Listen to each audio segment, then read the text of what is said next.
live from the Taipei Music Center in Taiwan. This is NVIDIA GTC Live at Computex.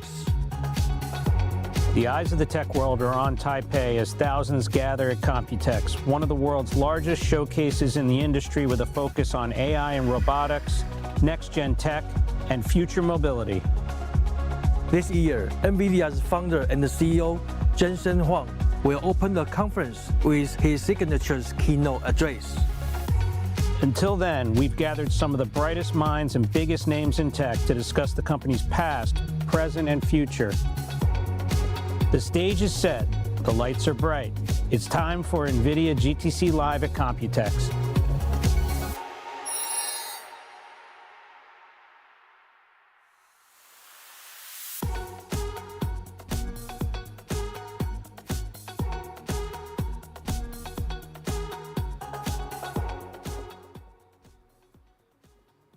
Hi, I'm Ben Reitzes. And I'm Brady Wang. Brady, I'm really excited to be here because as an equity analyst who closely covers NVIDIA at Melius Research in New York, I know that the tech community, along with investors, are looking forward to hear how Jensen and his team are driving the AI revolution forward. You know, the products and initiatives announced here set the course for the AI market, not only in terms of chips, but they also draw attention to an entire ecosystem that drives the creation of real-world applications that can use the technology. You know, you can sense here, Brady, a lot of excitement around autonomous AI agents, physical AI, which is led by robotics, and advancements in amazing reasoning models, which really are just still moving at a breakneck speed. So with that, I want to turn to my co-host, Brady. You're from Taipei. What does this mean, Computex mean to the community here? Yeah. Hi, everyone. I'm Brady Wang from Counterpoint, and I'm excited to have you here in my hometown, Taipei, Taiwan. 欢迎来到我的故乡台北、台湾。We are at Computex, a huge tech event that started back to the 1981. Over the years, it has become one of the most important stages for showcasing new technologies. Now, it's placing stronger focus on AI and how it's shaping the future. It's a gathering point for the global tech communities where ideas are shared and innovation takes off. This year, GTC Taipei kicked off as one of the first key events at Computex, setting the tone for the week ahead. Thank you for joining us, and let's dive to the exciting world of tech, GTC Taipei at Computex. Well, as you can see, guests are filing into the venue. And you can see that behind us. But as the anticipation builds for Jensen's big keynote, which is coming up soon.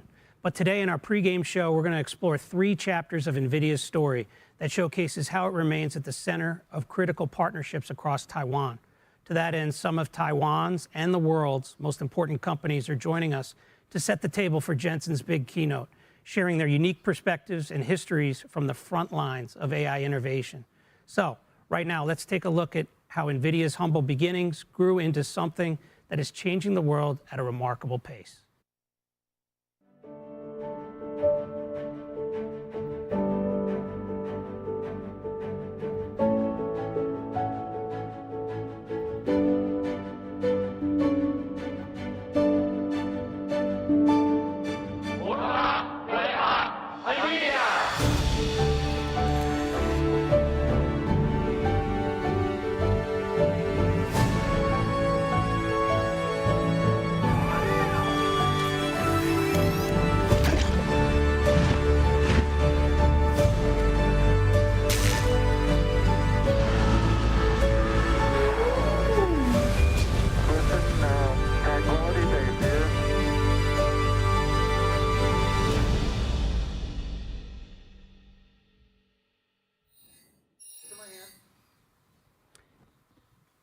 To help us kick off today's conversations is someone I've known for over 20 years, Jeff Clark, the COO and Vice Chairman of Dell, a company I actually cover as an equity analyst as well, so you're near and dear to my heart. And joining Jeff is the Dr. YJ Mi, Executive Vice President and the Co-Chief Operating Officer at TSMC. Welcome. Thank you. Thanks for having us. Great to see you.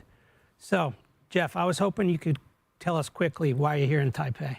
Well, real simple. Jensen asked me, which is no small task given we have Dell Technologies World kicking off in a few hours in the United States. But how could you say no?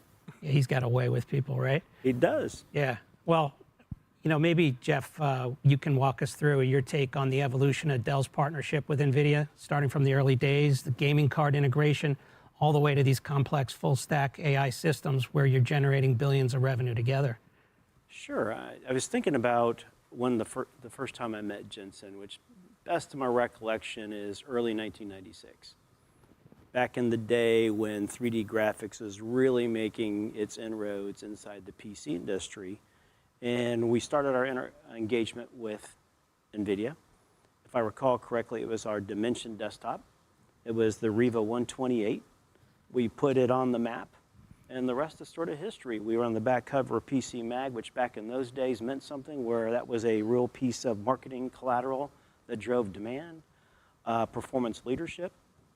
And from that very point, we've had a very close partnership with NVIDIA. We've had many first-to-markets, many performance leadership products, breaking into new markets like the professional workstation market that we entered in 1997. We entered with Jensen and his platforms and products shortly thereafter with what became the Quadro product line, the professional graphics.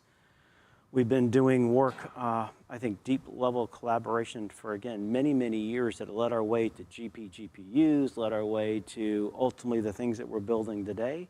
And ultimately to the partnership that I'm trying to showcase here today, the Dell AI Factory with NVIDIA, which is ultimately a deeply integrated system and taking the pursuit of accelerated computing and the architectural transformation that's underway today, working together and doing things that were nearly impossible just a handful of years ago. I love that shirt. I do too. Yeah, you got the Texas logo on the arm. It's good. Hi, IYJ. I believe TSMC and NVIDIA has been working for a long time, and both share the same engineering background and also have a very high commitment to the qualities. So what do you remember about the early days of working together with NVIDIA, and what made the partnership so special? Yeah, I think the unique partnership between NVIDIA and TSMC began in 1997. When our founder, Dr. Morris Chan, personally reached out to Jensen Huang in response to his request for a foundry service. And after initial connection, we have worked together, cultivate a very deep and enduring collaboration.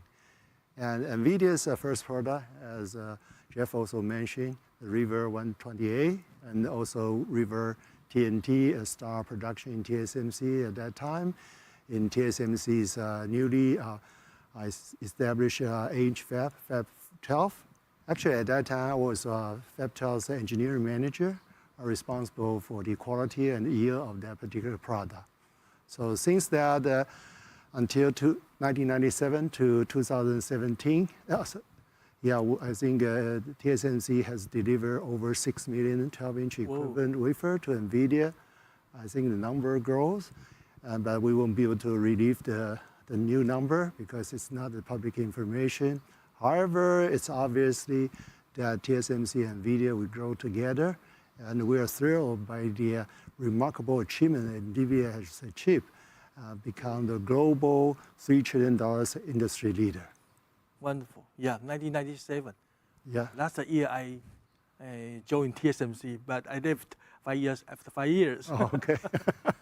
Yeah. Well, YJ, really good to see you. Mm-hmm. Well, it's a legendary partnership that you have with NVIDIA. It's amazing.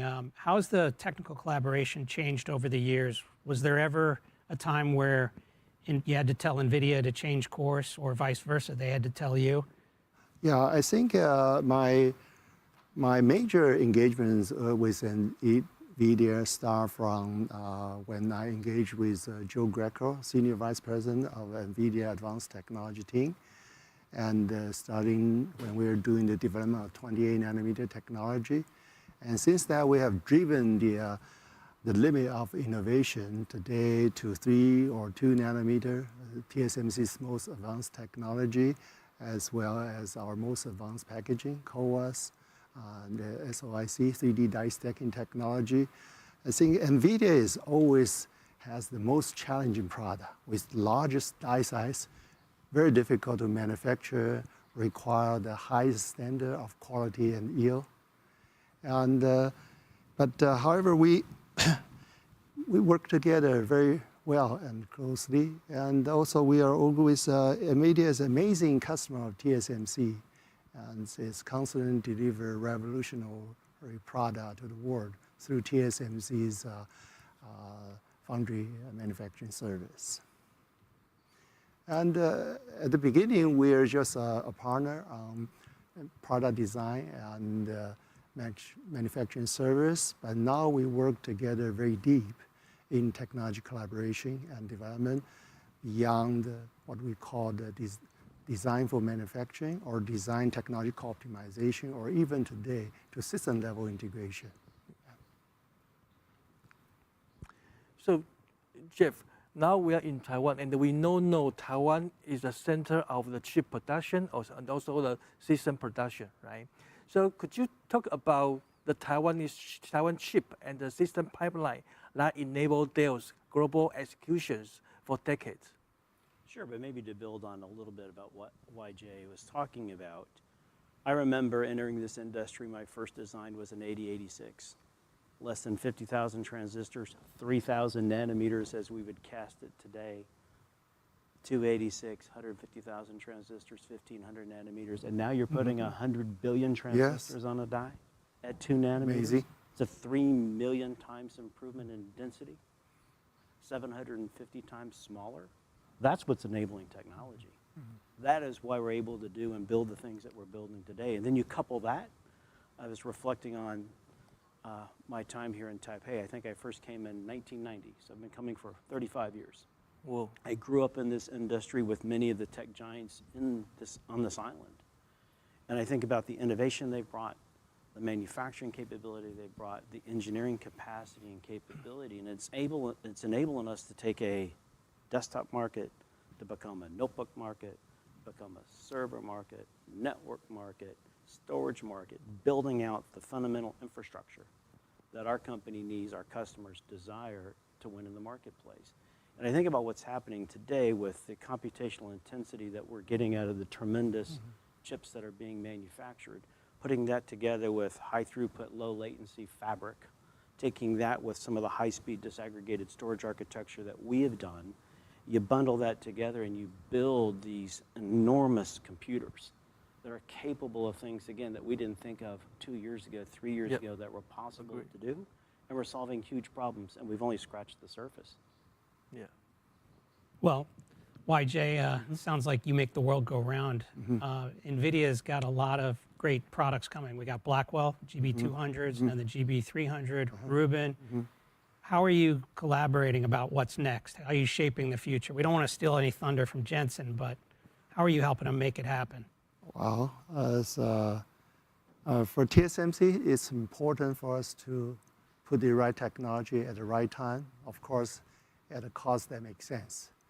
And NVIDIA, one of the NVIDIA's greatest strengths is their ability and agility to adapt strategy to keep pace with the ever continuous changing market trend. So throughout these years of collaboration, we have been able to develop a reason to work together, allow us to respond quickly and to cope with the fast-moving market trend. How about you, Jeff? How are you adapting to move as fast on Jensen time? Speed of light, you mean? Yeah. You've heard that, haven't you? The speed of light? Yeah. Look, I think what's happened is, for us, we've had to rebuild our engineering model. The time between new pieces of technology and its adoption has forced us to rethink and reinvent our engineering flows, how we produce the type of energy density, the GPU density, how we power and cool these things in record time. It's changed the way we've innovated. We're quite excited in our ability to respond, and it's the deep collaboration that we have with NVIDIA that's enabled us to do that. The yield was we were the first to ship a GB200 with NVL72. That was deep collaboration done in a very short period of time, meeting the market needs and to respond to what customers wanted. And with Jensen going, we need to get this to the marketplace, that's what's underway. It's changed the fundamentals of how we develop and deliver systems and solutions to the marketplace. I've seen you work. This is the fastest I've ever seen you guys work. So, YJ, what are you excited to see today? What do you want to hear from Jensen today? Oh, definitely. What's his outlook on the AI, the new era everybody is looking for? Yeah, that's critical. Yeah. And we want to understand what the future application, what the future opportunities. Yes, yes, definitely. How about yourself? What are you looking forward to hearing from Jensen today? How the flywheel is going to continue, how it's going to speed up, the types of capabilities that we'll build, and ultimately the problems that we will be able to solve and improve mankind, improve human progress. We're building incredible machines to solve problems that have never been solved before. That's pretty powerful. Yeah, I mean, I agree. I'm really looking forward to what the applications are that he decides to highlight today. I think the whole industry is looking for it. Well, in summary, I think we heard a lot of great things here.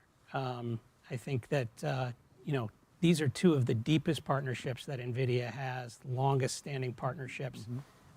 Dell, obviously, your history goes way back into the 80s, meeting Jensen in the 90s, and now adapting throughout the whole GPU journey. It's unbelievable, and I've seen it. I'm lucky to have a front row seat. And YJ, your company, without you, the world doesn't turn on its axis. It's really clear that everybody, what we see today from Jensen wouldn't be possible without you guys. So, we look forward to hearing more about you. Also, I say as an American, welcome to the U.S. I know you've already been there a while, Yeah. but we're looking forward to what you're doing in Arizona. Yeah. And, I can come visit anytime. Sure. So thanks a lot, gentlemen. Thank you. Just, great to speak to you. Thanks for having us. Thank you. Thank you for having us. Now, we'd like to fast forward to present day as enduring innovation and partnerships from the early moments are now being realized in the AI factory.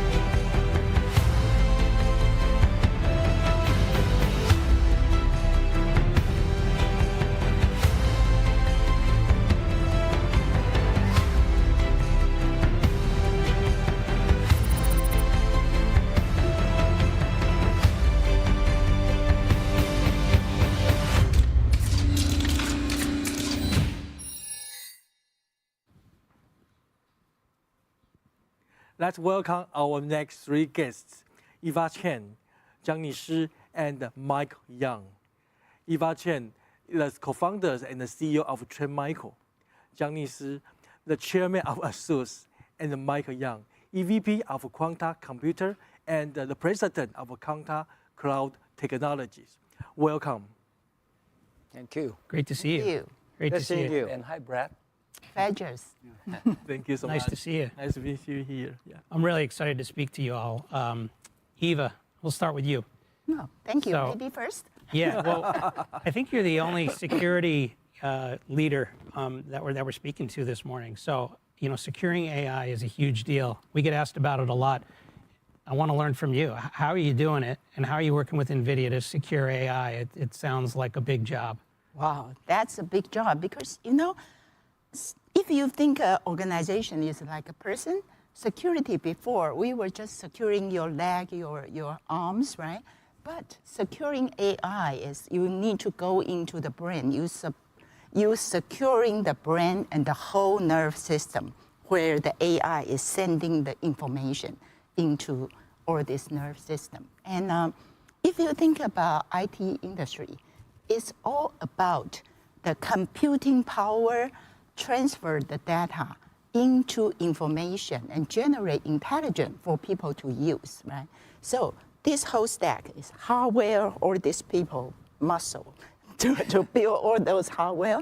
And then I call it the infrastructure software, like BIOS, OS, network drivers.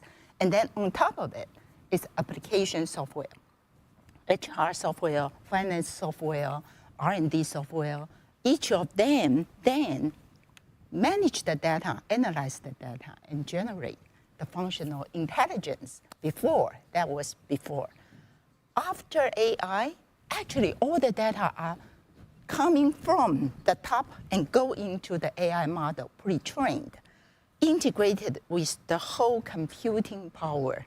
And then the application is just utilizing all this intelligence generated from AI to present the data, right? Cybersecurity is a very special layer. We inserted in between infrastructure software and the application software.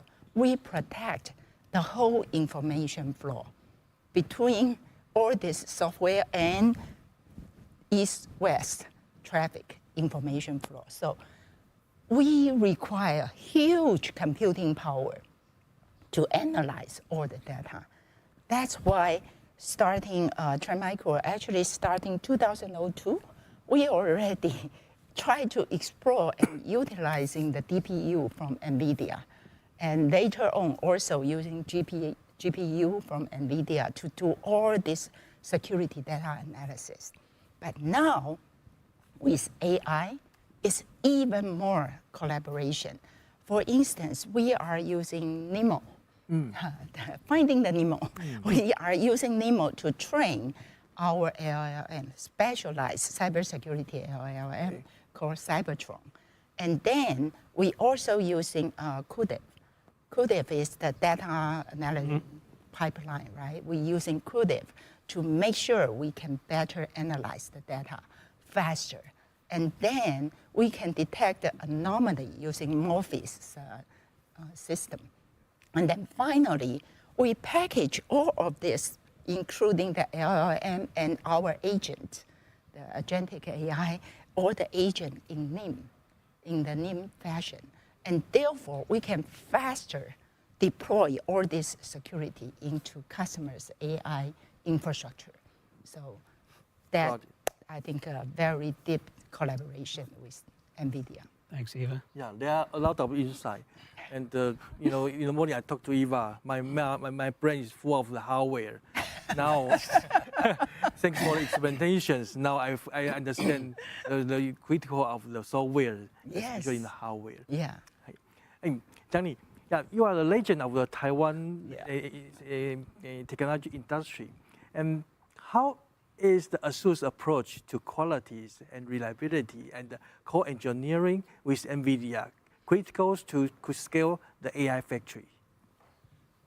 Jensen's vision on the AI factory is indeed the next industrial revolution. To push forward such an incredible revolution at light speed, like how Jensen always wants things, you know the importance of quality and reliability. Today's AI servers, packed with massive numbers of GPUs to maximize model flops, are pushing state-of-the-art, high bandwidth, high frequency, and high power design to the extreme, making signal integrity, power integrity, and thermal reliability absolutely critical. Quality and reliability have been the cornerstone of ASUS, starting from our day one making motherboards. We have always encouraged our engineers to master signal integrity, power integrity, thermal simulation, and computer architecture. For years, we focused on SOTA, state-of-the-art. It's incredibly, painful, but ASUS engineers love the challenge. Overcoming pain and bugs is a part of our DNA. So we love this kind of challenge, And we really enjoy the core engineering with NVIDIA, which is indeed critical to scaling the AI factory. So do your engineer talk to you, tell you they like the challenge, right? Always. Okay. They always love the challenge. Yeah. So, well, Mike, you've been Me waiting. too. Mike, you've been waiting patiently over there. Tell us about Quanta and QCT's approach to AI factories. I mean, it's amazing what you guys are doing. I remember thinking about you as ODM for PCs, and now you've evolved so much. Yeah. I think AI factory is a very interesting topic. And I think from an ODM point of view, this is really something because of, what is AI factory? I've been, also trying my best, try to understand more about this from Jensen, and also how to, collaborate with my internal team, not only just the hardware, but also the software. Then I figured it out that AI factory is especially QCT AI factory, it's designed to turn your vision into reality. And, we actually also transform your data, your token into a practical and AI-driven intelligence output. That is the token out.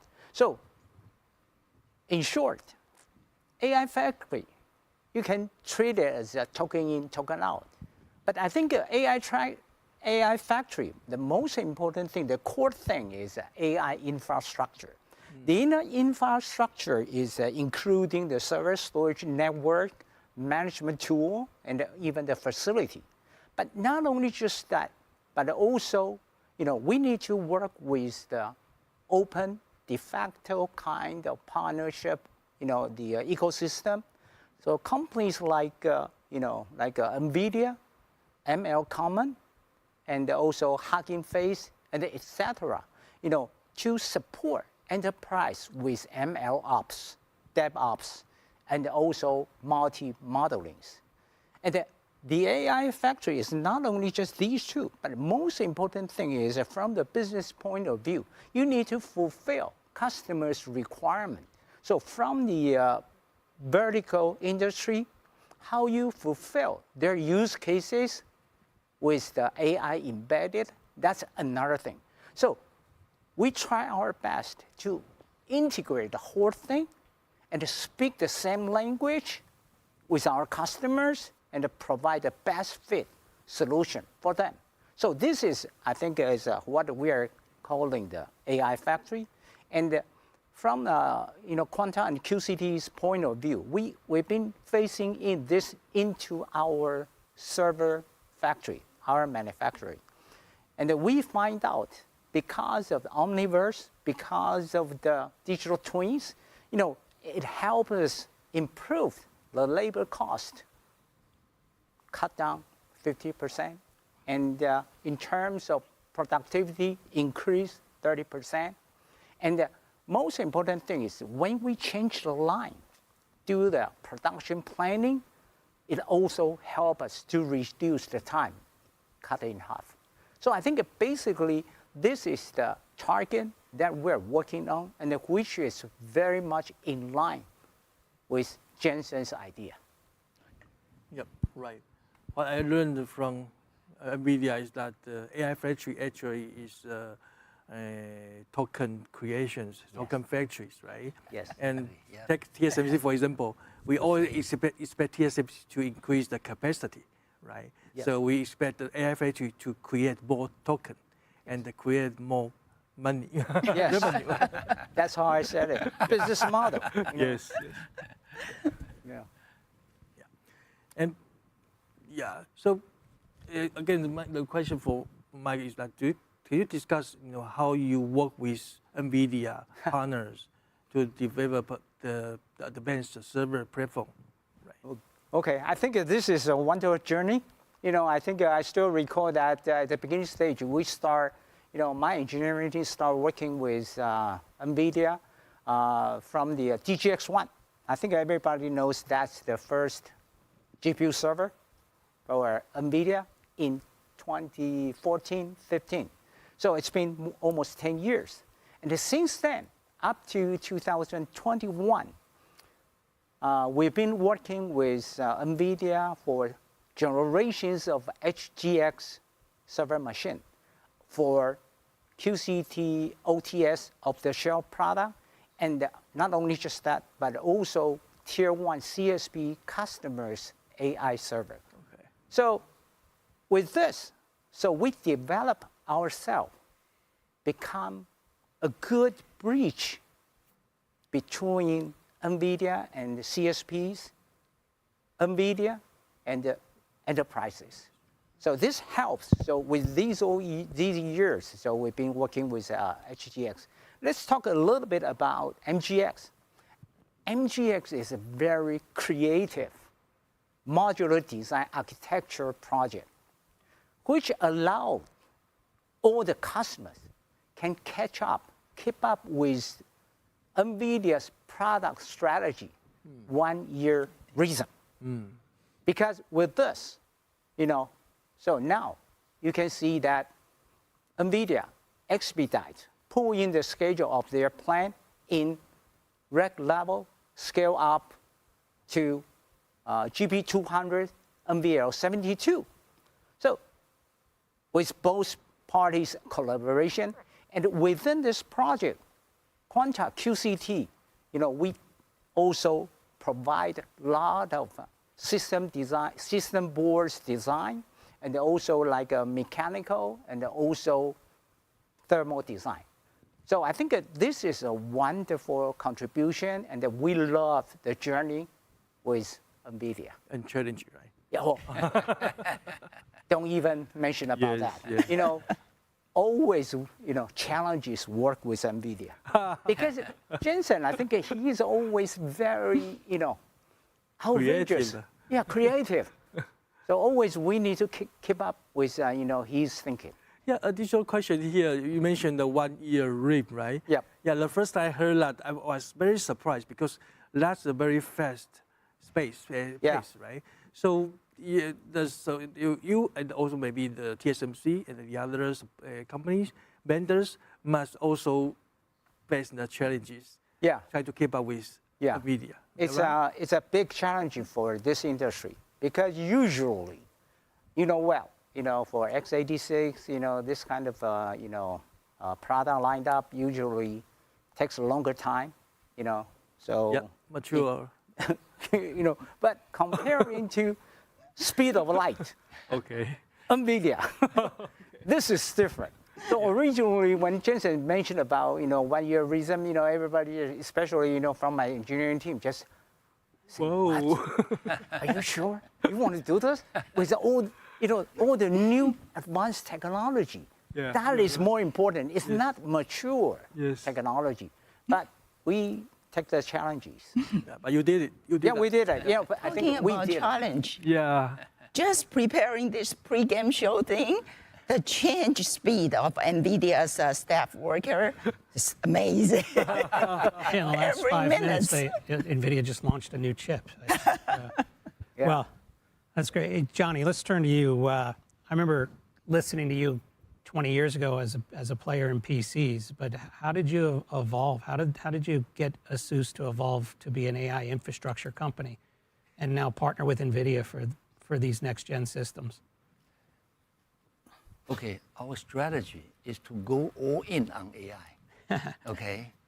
At ASUS, we have a comprehensive AI strategy called Ubiquitous AI, Incredible Possibilities, which aims to integrate artificial intelligence across all facets of business, from the cloud to the edge to PCs and end devices like phones and robots, making AI accessible to everyone, everywhere. We also invest heavily in software development from the infrastructure layer to the system software platform layer, including our vital ASUS AFS, AI Foundry Service, ASUS AI Hub, AIDC, ASUS Infrastructure Deploy Center, and ACC, ASUS Control Center. And to the application layer, like smart medical, smart manufacturing, smart retail, and smart city, and so on, our goal is to provide an end-to-end AI factory service that includes design, manufacturing, and service. Yeah. Thanks to the national level Taiwan supercomputer project, which we took the major responsibility for, we have established a full spectrum of capabilities from hardware to software to support NVIDIA's magnificent AI factory vision. Beyond that, we've established global server manufacturing facilities at major global locations to further shorten the supply chain for our worldwide customers. One of our unique strengths is that we have over 2,200 locations globally to serve customers, including tailor-made SLA end-to-end solution services, and work closely with major vendors and partners worldwide. Our successful cases cover Taiwan, Japan, Korea, India, US, Europe, Middle East, and many countries in Southeast Asia. Thanks, Johnny. Thank you. Yeah, again, a lot of insight here. Yeah. Thank you. And Eva, the next question is important. As we are now in GTC Taipei at Yes. Computex Taiwan, right? So I believe Trend Micro is a Taiwan-based company. And could you share us what a unique advantage come from being a Taiwanese-based company? Well, actually, Trend Micro is the only global software company that is originated from Asia. Okay, We are the true. largest one that is originated from Asia. And so software is the part that we are very unique. In Taiwan, we are so famous with all this hardware manufacturer, TSMC, and all these muscle guys. And but last year's GTC, actually last year's Computex, when Jensen Huang shows the map of the supply chain and the little Taiwan in there, Trend Micro was the logo underneath there, and we were the only software company. When I saw the map, my tear almost come down. It's so I understand. feeling. So I think this time the AI security, AI factory, is actually originated from the software factory. Last time Jensen was talking about this AI factory, and he said he called all the software engineers as the software factory worker. I was saying, oh, thank you very much for calling me. Like, I thought I'm the white collar worker. Now I'm the all-true black hats, right? But that's, I think, is what AI factory means, right? If you transform from software factory to AI factory, this whole ecosystem is going to change. I believe Taiwan should play an even bigger role in the whole IT industry, not just the hardware computing power manufacturing, but the integration of software, hardware together to solve customers' AI question and problem infrastructure. New factory concept. Right, that's the new factory concept. Before, hardware company like ASUS, they pay software. They pay Microsoft a lot of money to bundle this operating system, right? The margin from, I've been joking, but truthfully, I think if Jensen can convince Trump that all the software worker is actually manufacturing worker, then Trump's dream of moving manufacturing back to US is already done, right? Software worker are factory manufacturing workers, right? So overall, I just want to say, I believe this AI factory concept will change the whole ecosystem of Exactly. IT, and then working together with the computing power and the software application, Yep. then we can provide the best IT infrastructure, AI infrastructure for the whole world. Hey, how are you? Nice to see you. Hey, You guys look good on TV. thank you. You guys are, you're like broadcasted to this giant movie theater. You guys are gigantic. This is a very professional studio. It is a Right. professional studio for professionals. Sit down, We sit have down. partner here. You're going to sing solo in the show. No, I was Our over there honor watching to warm you up guys. for you. So this is what happened last time. This is what happened last night. So it takes 2 hours, at least, maybe 3 hours to seat all the people. Right. Because they've been waiting in line for hours. Yes. And it takes a long time to, and so we came up with a good idea. Let's do a pregame show. And a pregame show of industry experts, just like NFL football. They're all, you know, they're all they're all coaches and, right? Thank you. Our honor. Okay? Our honor. Yeah. And so it's a pregame show of experts. And this is what happened. So after GTC, they asked all the audience, they enjoy the pregame show more than the keynote. I don't know about that. I enjoy your dentist delivery. They want to know your insight. Yeah. So anyhow, This year. I'm so happy you guys are here to do this. Thank All right, you. all right, finish your job. Thank you. Thank you very much. Thank you. All right. I'll do my job. See you in a bit. You got somewhere to go. Yes. Oh, what a big surprise. Yeah. What a big surprise. How Right. can he have so much time bumping here and there? It's super. It's super. What'd you think about that, Mike? Oh, you know, Jensen is always a big surprise to us.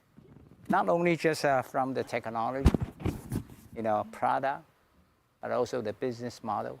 As he just mentioned about, you know, AI factory, you know, he turned the technology become kind of monetization. I think this is quite impressive. Yeah, always very creative, innovative. That's how I know him. Yeah. A true leader in every way. Yeah. What are you looking forward to seeing today, Johnny? In summary. Okay, I think one thing I would also like to take this opportunity to highlight is that recently people may have misinterpreted, you know, the impact of DeepSeek. Yeah. My belief is that, you know, it actually echoes Jensen's vision of AI factory. Yeah. It further popularizes intelligence manufacturing. Yes. I jokingly called it, you know, the poor man's Chinese Kung Fu. We have been watching them for more than 1 year since the publication of their first MAOA paper, which we were very impressed by. And then the following, you know, MOE, R1, Yeah. and distillation are all very impressive and solid, which also enables, you know, small models to blossom like wildflowers. Yes. Imagine one day the world will be full of AI brains. Yes. Yep. Yeah, Yes. that come in different forms and, you know, and sizes, including super, big, medium, small, and even tiny, from the cloud to the edge, Yes. to PCs and end devices Yep. like phones and robots. Yeah. And We are all very, very excited, you know. Super Sure, Eva. excited. Yeah. What did Jensen inspire you in closing to say? Well, I actually will say last time he talked a lot about sovereign AI. And when Trendmicro actually is very big in Europe and in AMEA, all the countries, the government sector. And that is the strong demand that I'm seeing, that sovereign AI. And just like Johnny say, Yep. every country will want their own brand, right? And then every enterprise will have their domain knowledge, their IP in their own brand.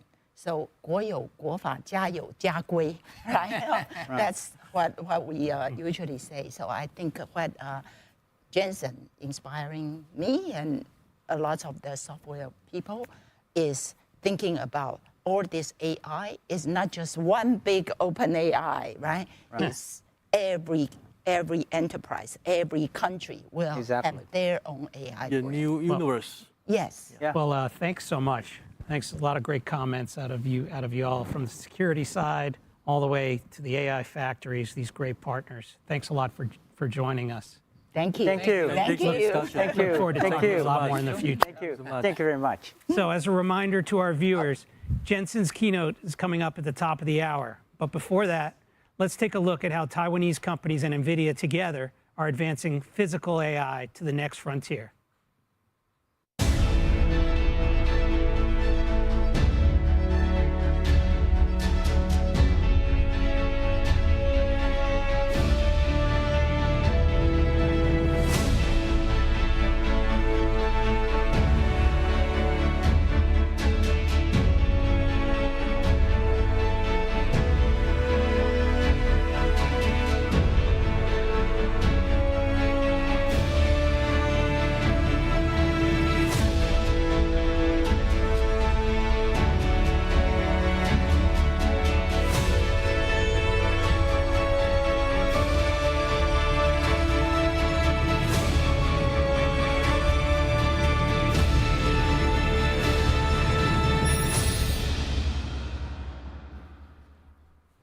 We're so excited to discuss the world of robotics with Scott Huang, COO of Techman Robot, a division of Quanta who helps companies develop robots.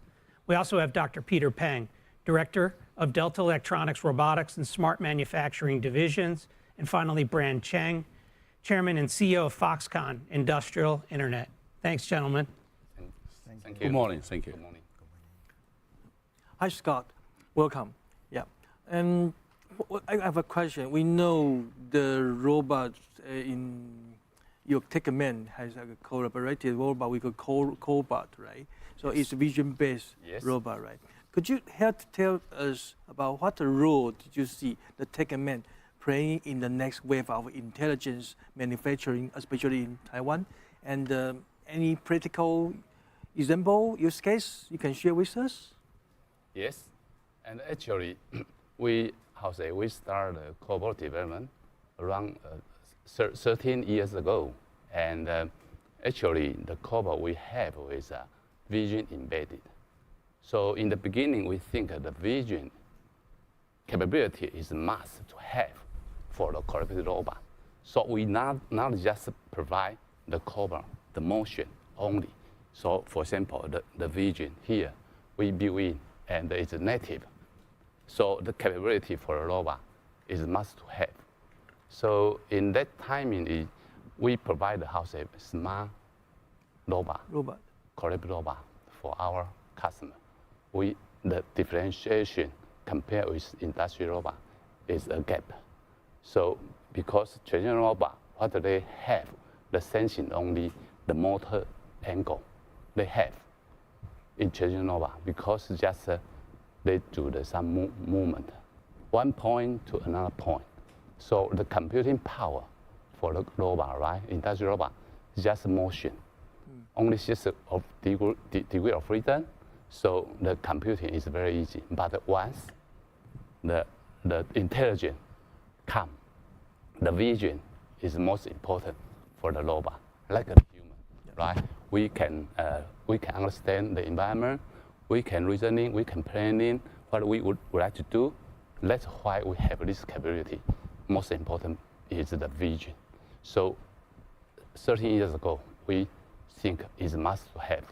If we compare the worldwide, I think we are very few company is, vision is built in our robot. So in that timing, so we, that's around few years, we cooperate with a Taiwan manufacturer company. Yep. Yeah, for example, semiconductor and electronics, even CNC machinery, those of the manufacturer. And what they need is an intelligent solution for them. Why they need the intelligent? Because if you just take one object from one point to another point, like the brain work to do these things. But we have the vision. So in their, for example, for CNC, in their production, their object come, the object don't need to fix in one precise position, because our vision, we can do positioning, compensate the variation and the pick. And after, process. And we also can check the quality, maybe some scratch and the AI function we are run. For sure, we also few, correct robot or industrial robot, the control bus, we embedded NVIDIA GPU inside. So we can do AI inference in our control bus. So like edge computing. I see. So that means the robot can do the calibration by itself, and also can recognize the image, and also can make some intelligence movement by itself, right? Yes. And with the box below, embedded with NVIDIA GPU, it can do some high-level language model or something, right? Yes. Yeah. So today you bring the robot. Is that the real robot or just the mini one? Sure, it's a toy, but okay. Our the technical robot is Okay. I think it's easy for. I understand. Yes. You understand what the difference, because you can see there's the vision here. Yeah. Well, thanks. Hey, Peter, can you talk about your collaboration between Delta and NVIDIA? Maybe focus on the integration of your D-Bot series of robots with NVIDIA's Omniverse? Sure, of course. Actually, we are producing a lot of different kinds of products for data center related, of course, included NVIDIA. And we are building the power modules for the data centers related. But our production line didn't really can be optimized or remote control the quality so easily.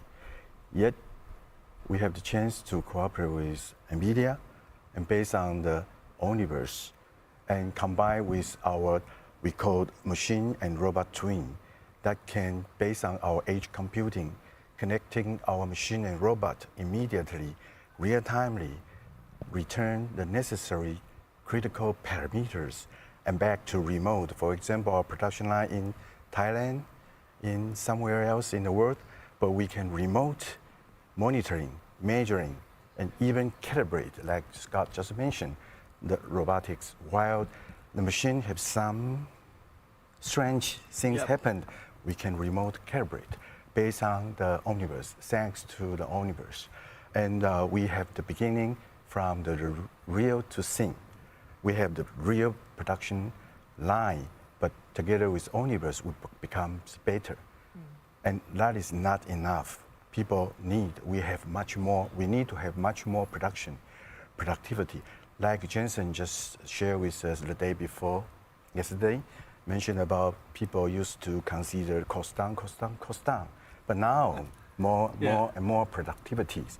But from our side, we need to be balanced.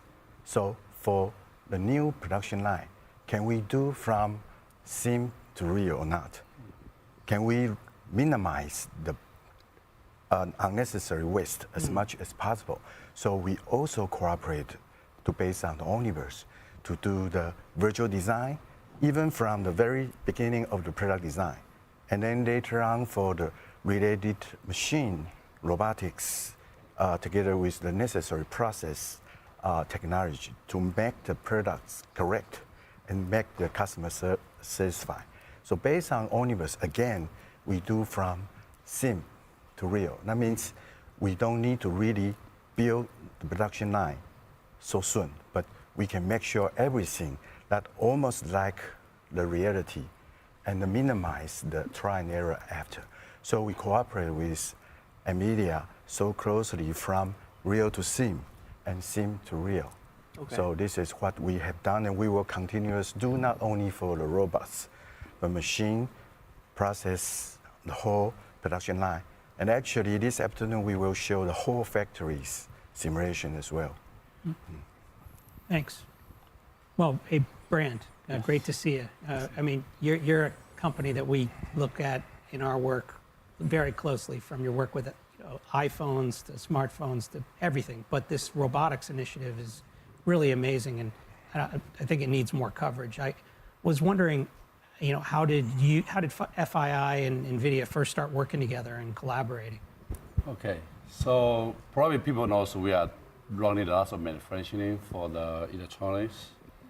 So we have more than, the entire Foxconn group have more than 200 campuses over the world. So just like what Jensen mentioned, the evolution trend of AI, from perceived AI to generative AI to agentic AI, even up to physical AI, we gradually followed on this. So back to 2016, we built the HPC with NVIDIA solution for medical research. We do not only make the smart manufacturing, but also like medical research to help something like a medical simulation, like 3D rendering in terms of tumor research. The phase two, we engage with NVIDIA to build a cluster of a V100 in Wisconsin. Probably some people know that we have a very big campus in Wisconsin to produce the electronics product over there, which we leverage the machine learning and start to use a lot of tools. But back to 2023, when Gen AI was booming. So we start to look at that, how to leverage the rapids under the ISAC. So the complexity of material moving on the workshop is very complicated. So how are you going to use AI? So we do train the AI model to move the material and send a signal to the material tower, also correlate it, to the AGV, to the AMR, to the robotics. So actually, we make an ecosystem about this, to drive the material handling. And at the end, the impact is like we improve the unit per hour per person about 73%. With these AI models, with AGV, AMR together, we reduce the delivery cycle time about 25%. Whoa. Yeah. And more than that, at the worst, we are thinking how to raise up the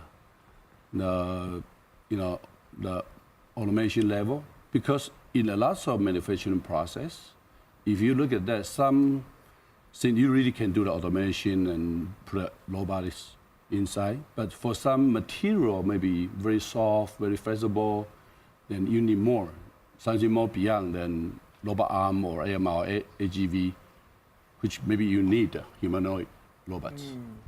So we are studying on this, to put into the production line, into simulate process, and toward implement like a physical AI eventually. So we can resolve all these issues and really make entire production line fully automated.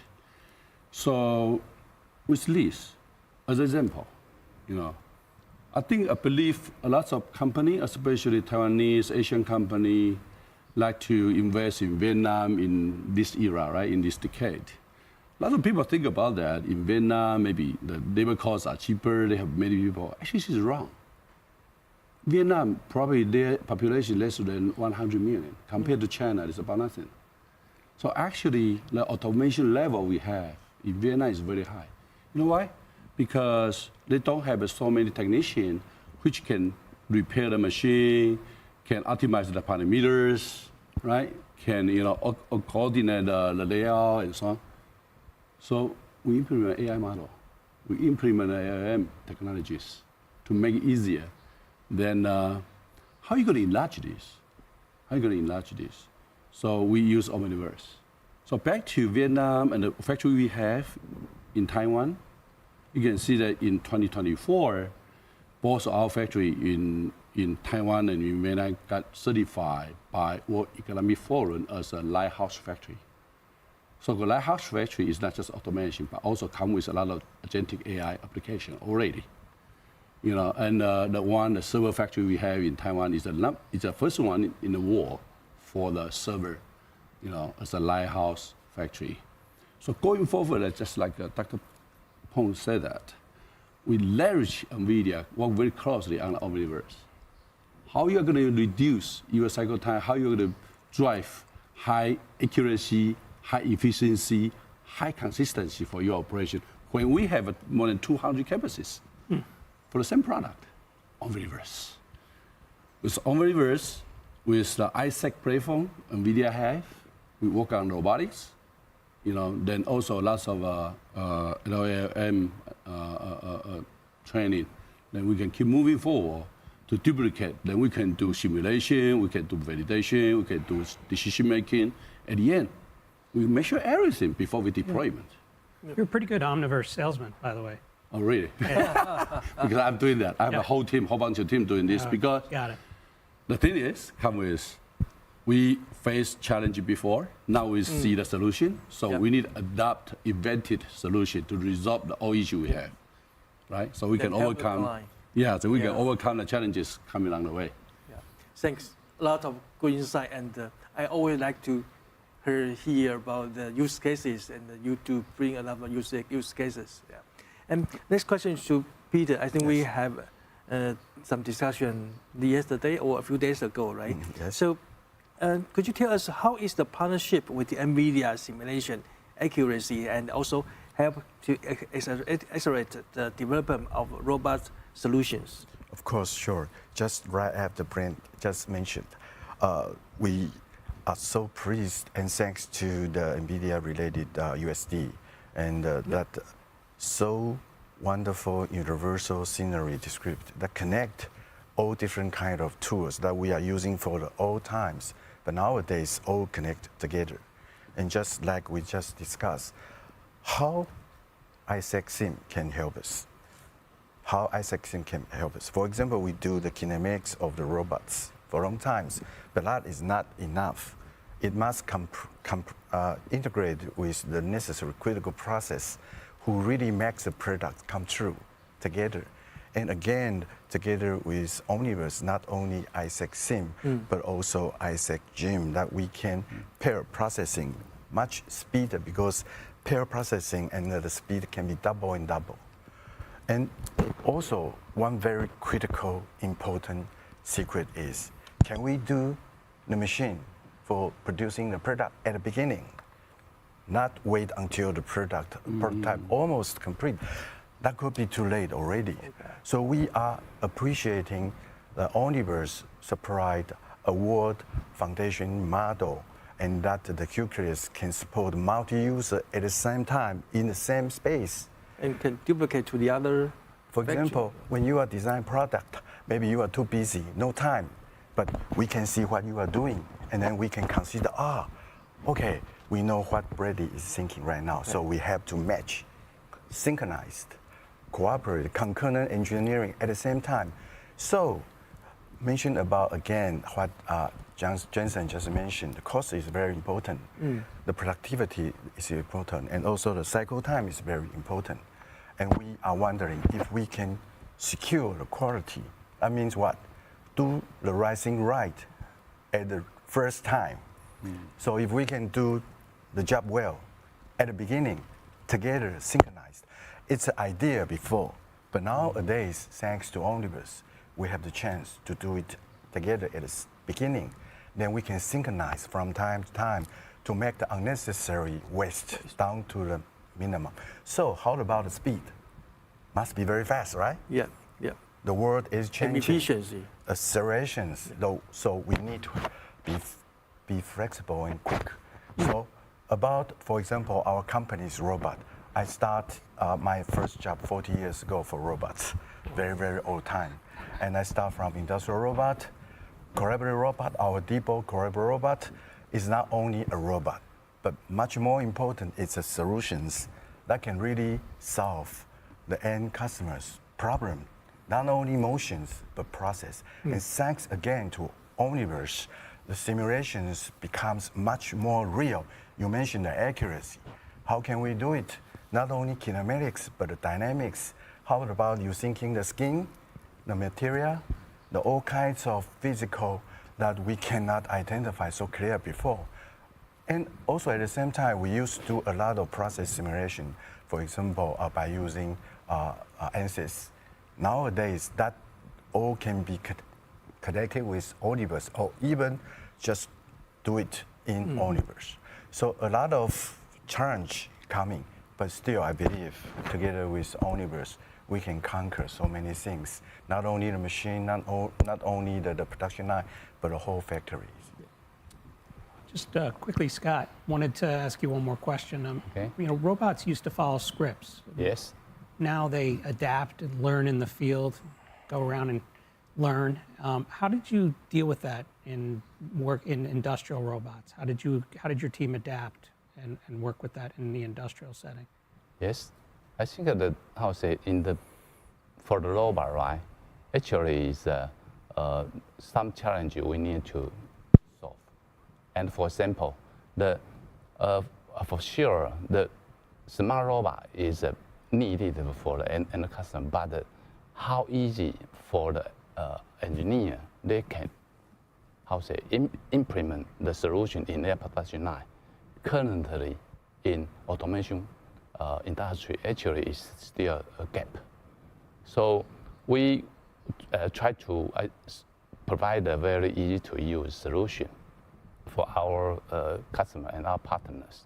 So, for example, in the tradition, right, just mentioned is only the angle of the motor we have, they have, but now the vision images come and the force sense feedback it also have, and also AI power is come, and the next step is so the very powerful function, how engineer can what they can do, writing the code. I think is another good thing for them. So it takes a lot of time. So what we are doing, the first thing is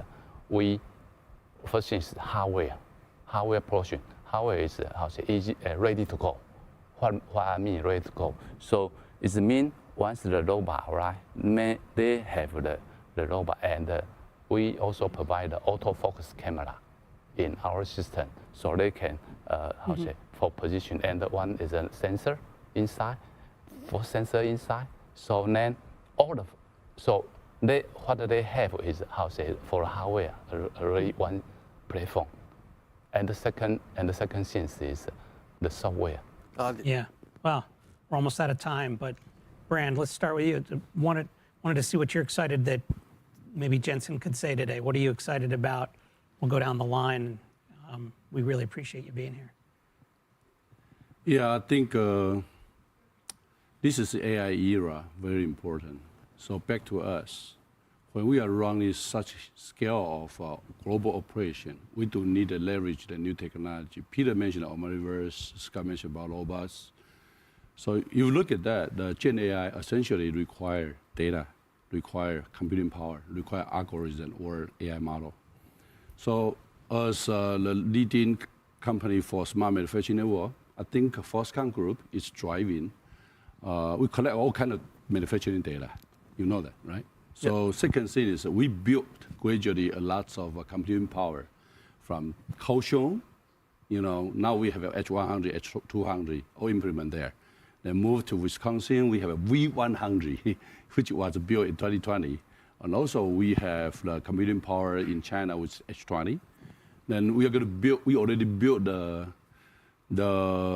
GB200, 4 racks in Kaohsiung for the R&D purpose.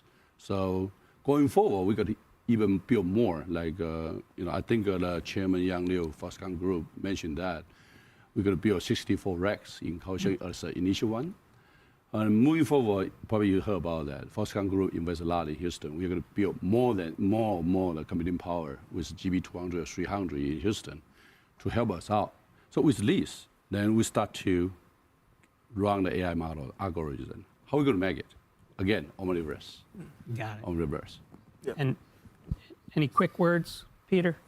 Oh yes, I really want to share with everybody. Omniverse perception sensing capability really makes Omniverse not just people thinking virtual side. but connect to a real site very closely. And from the what we try to challenge, overcome, for example, the computation powers that we require from the traditional robot to cooperative robot, cognitive robot with sensing, like Scott mentioned, and also humanoid robot like. Why? Because the automation last mile still using a lot of human operations with high skill, that still needs a lot of help.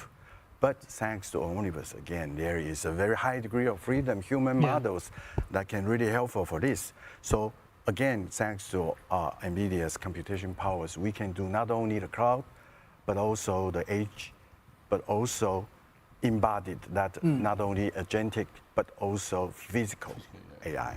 And thanks to everybody again, hope we can fight for a better future. Thank you. Great. Thanks a lot. Yeah, go ahead. So actually, you know, the next generation in the future for the COBA, right? How say reasoning and planning is very important. Now it's so currently we use the Omnibus, the Cosmos. Yep. So the foundation model, like the CoolMotion, like that's a foundation model, and we are use, and we also generate the synthetic data, SMG. Now we are trying, and we are modify the AI model currently. So we hope in near future we will have more capability for example, reasoning and planning for the COBOL. I think you will. I think you will. Thanks a lot. Thanks to all of you for joining us. That was great.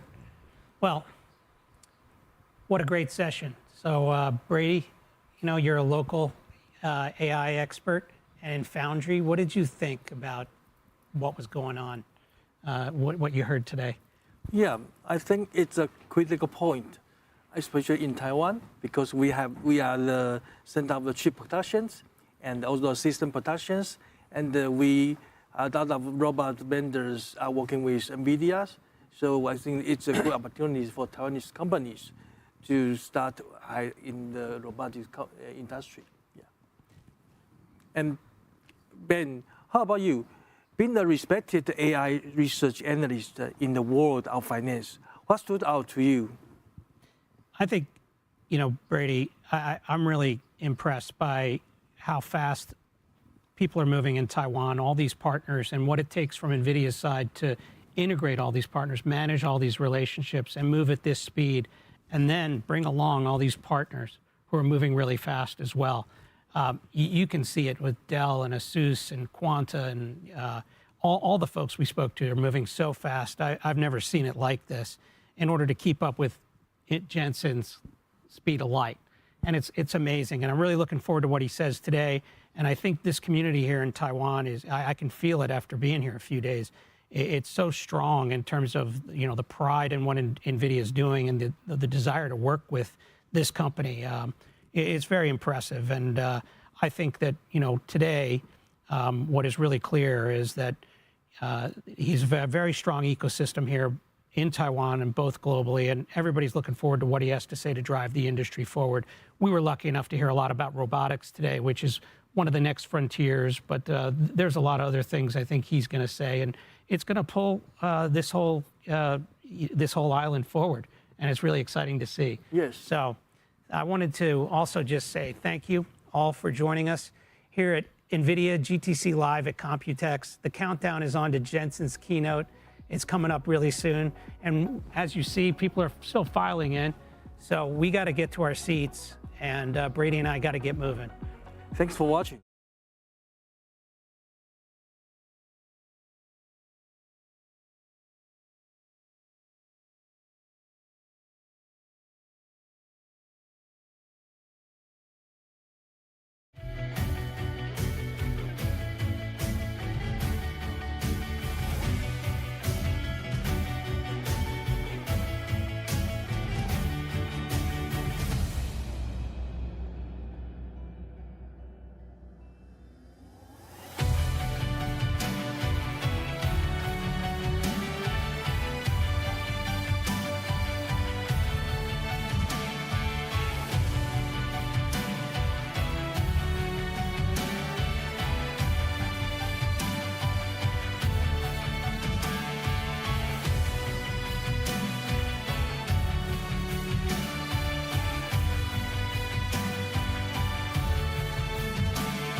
智慧就是这样制成的。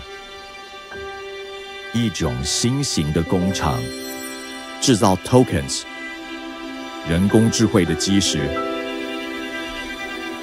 tokens 开拓了一个新领域，带人们步入非凡世界，孕育无限的可能。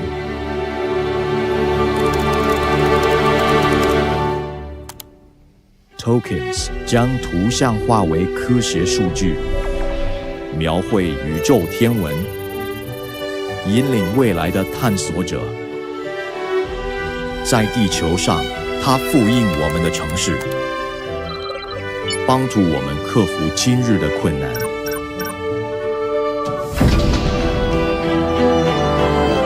Tokens 揭发物理定律，让我们更快抵达目的地。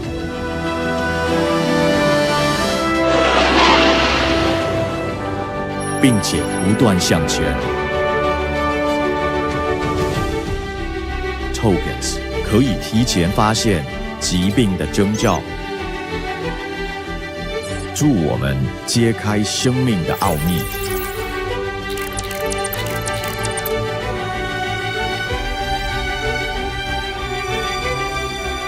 他们研究人体动作，协助我们达到最佳状态，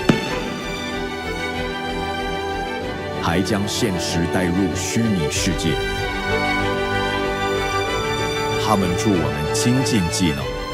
有瑕疵的电路板在右边，需要我帮你拿去修理吗？好的，谢谢。Tokens 不仅教会机器人如何行动，还给世界带来欢乐。请把这些送到护理站，为我们提供助力。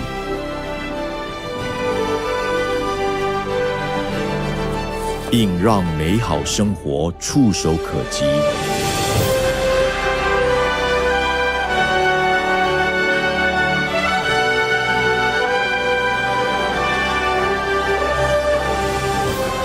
让我们携手并进，勇敢探索人类未曾想象的可能。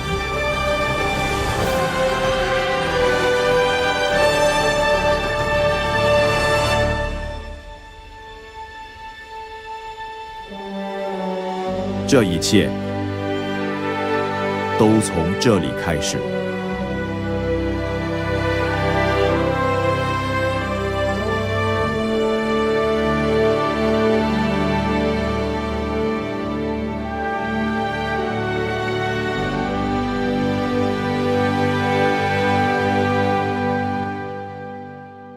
女士们、先生们，欢迎 NVIDIA 创办人暨执行长黄仁勋先生。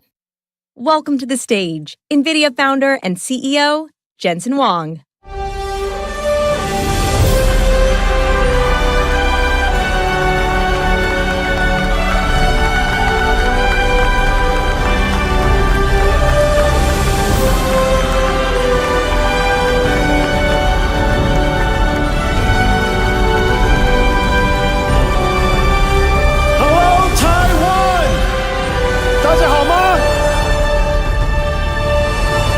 It's great to be here. My parents are also in the audience. 我爸爸妈妈来，他们在哪里？ They're up there.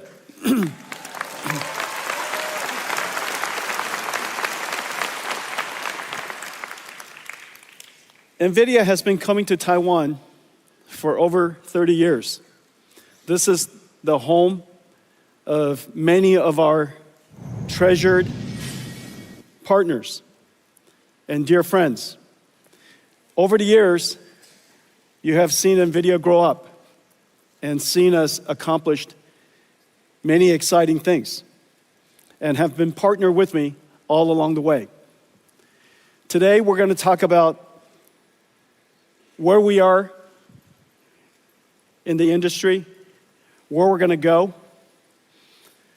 announce some new products, exciting new products and surprising products that open new markets for us, creates new markets, new growth. We're going to talk about great partners and how we're going to develop this ecosystem together. As you know, we are at the epicenter of the computer ecosystem, one of the most important industries of the world. And so it stands to reason when new markets has to be created, we have to create it starting here at the center of the computer ecosystem. And I have some surprises for you, things that you probably wouldn't have guessed. And then, of course, I promise I'll talk about AI. And we'll talk about robotics. The NVIDIA story is the reinvention of the computer industry. In fact, the NVIDIA story is also the reinvention of our company. As I said, I've been coming here for 30 years. Many of you have been through many of my keynotes. Some of you, all of them. And just as you reflect on the conversation, the things we talked about in the last 30 years, how dramatic we changed. We started out as a chip company with a goal of creating a new computing platform. And in 2006, we introduced CUDA, which has revolutionized how computing is done. In 2016, 10 years later, we realized that a new computing approach has arrived. And this new computing approach requires a reinvention of every single layer of the technology stack. The processor is new. The software stack is new. It stands to reason the system is new. And so we invented a new system that on the day I announced it at GTC 2006, no one understood what I was talking about and nobody gave me a PO. That system was called DGX-1. DGX-1, I donated the first one to a nonprofit company called OpenAI. And it started the AI revolution. Years later, we realized that in fact, this new way of doing software, which is now called artificial intelligence, is unlike traditional ways of running software. Whereas many applications ran on a few processors in a large data center, we call that hyperscale. This new type of application requires many processors working together, serving queries for millions of people. And that data center would be architected fundamentally different. We realized there were two types of networks. One for north-south, because you still have to control the storage, you still have to have a control plane, you still have to connect to the outside. But the most important network was going to be east-west. The computers talking to each other to try to solve a problem. We recognized the best networking company in east-west traffic for high-performance computing, large-scale distributed processing, a company that was very dear to our company and very close to our heart, a company called Mellanox, and we bought them 5 years ago, 2019. We converted an entire data center into one computing unit. And you heard me say before, the modern computer is an entire data center. The data center is a unit of computing. No longer just a PC, no longer just a server. The entire data center is running one job. And the operating system would change. NVIDIA's data center journey is now very well known. Over the last 3 years, you've seen some of the ideas that we're shaping and how we are starting to see our company differently. No company in history, surely no technology company in history, has ever revealed a roadmap for 5 years at a time. No one would tell you what is coming next. They keep it as a secret, extremely confidential. However, we realized that NVIDIA is not a technology company only anymore. In fact, we are an essential infrastructure company. And how can you plan your infrastructure, your land, your shell, your power, your electricity, all of the necessary financing around all over the world? How would you possibly do that if you didn't understand what I was going to make? And so we described our company's roadmap in fair detail, enough detail that everybody in the world can go off and start building data centers. We realize now we are an AI infrastructure company. An infrastructure company that's essential all around the world. Every region, every industry, every company will build these infrastructures. And what are these infrastructure? These infrastructure, in fact, not unlike the first industrial revolution, when people realized, GE, Westinghouse, Siemens, realized that there was a new type of technology called electricity, and new infrastructure has to be built all around the world. And these infrastructure became essential part of social infrastructure. That infrastructure is now called electricity. Years later, this is during all of our generation, we realized there was a new type of infrastructure. And this new infrastructure was very conceptual, very hard to understand. And this infrastructure called information. This information infrastructure, the first time it was described, made no sense to anybody.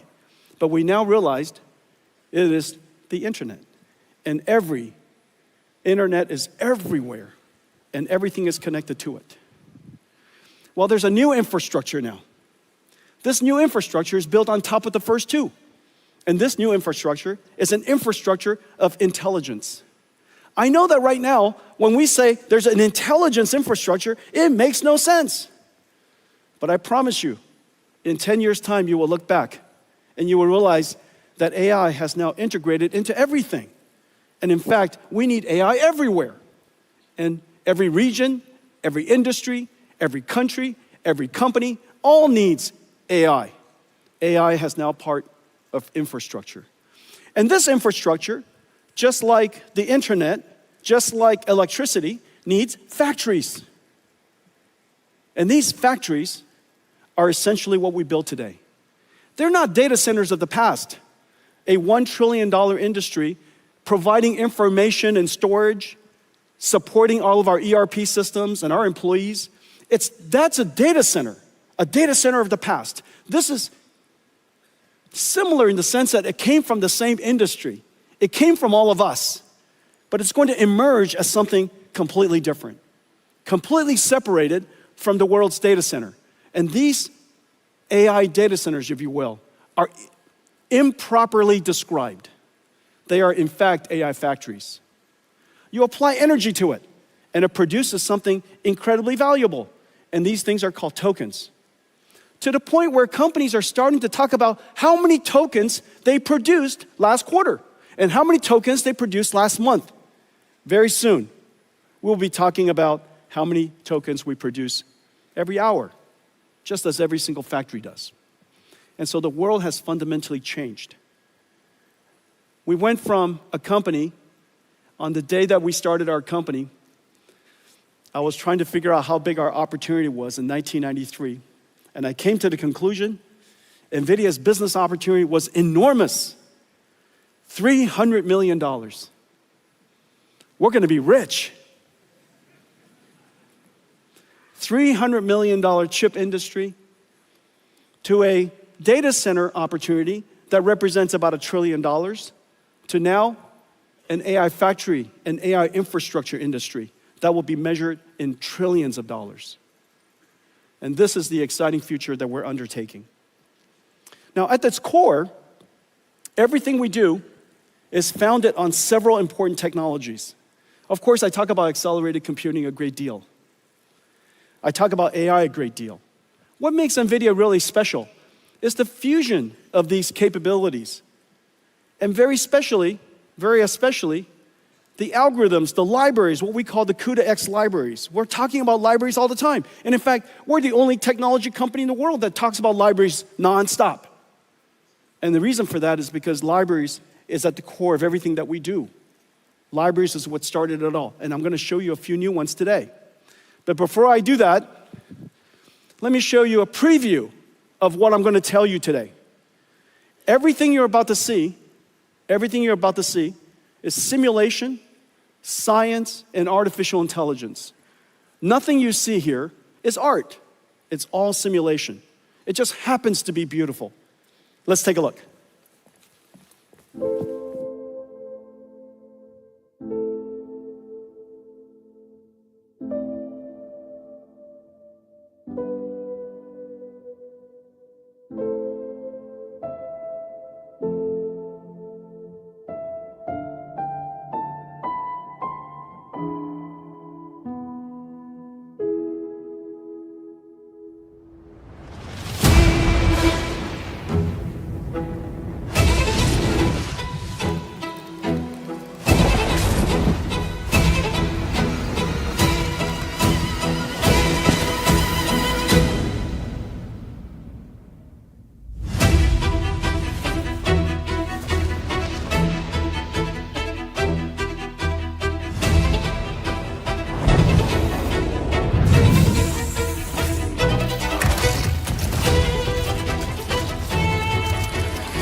This is real-time computer graphics I'm standing in front of. This is not a video, this is computer graphics. It's generated by GeForce. This is a brand new GeForce 5060, RTX 5060. And this is from ASUS. My good friend Johnny is in the front row. And this is from MSI. And we took this incredible GPU and we shrunk it in here. Does that make any sense? See, this is incredible. And so this is MSI's new laptop with 5060 in it. GeForce brought CUDA to the world. Right now, what you're seeing is every single pixel is ray traced. How is that possible that we're able to simulate photon and deliver this kind of frame rate at this resolution? Well, the reason for that is artificial intelligence. We're only rendering 1 out of 10 pixels. So every pixel that you see, only 1 out of 10 is actually computed. The other 9, AI guessed. Does that make any sense? And it's perfect. It's completely perfect. It guessed it perfectly. Of course, the technology is called DLSS, neural rendering. It took us many, many years to develop. We started developing it the moment we started working on AI, so it's been a 10-year journey. And the advance in computer graphics has been completely revolutionized by AI. GeForce brought AI to the world. Now AI came back and revolutionized GeForce. So really, really amazing. Ladies and gentlemen, GeForce.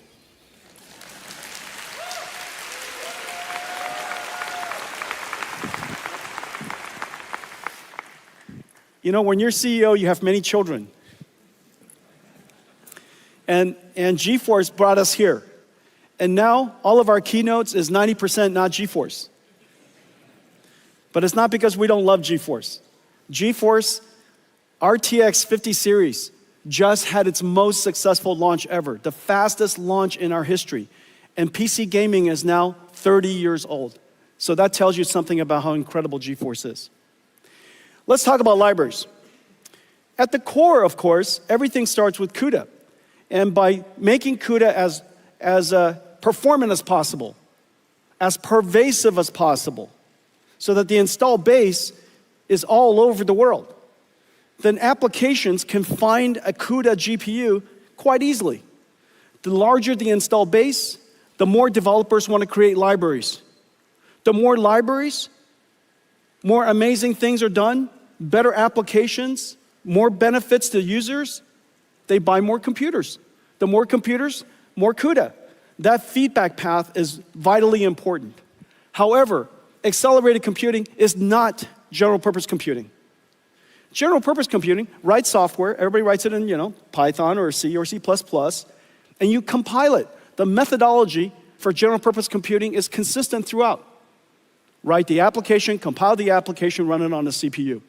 However, that fundamentally doesn't work in accelerated computing, because if you could do that, it would be called a CPU. What's the point of not just changing the CPU so you could write the software, compile the software, run it on a CPU? The fact that you would have to do something different is actually quite sensible.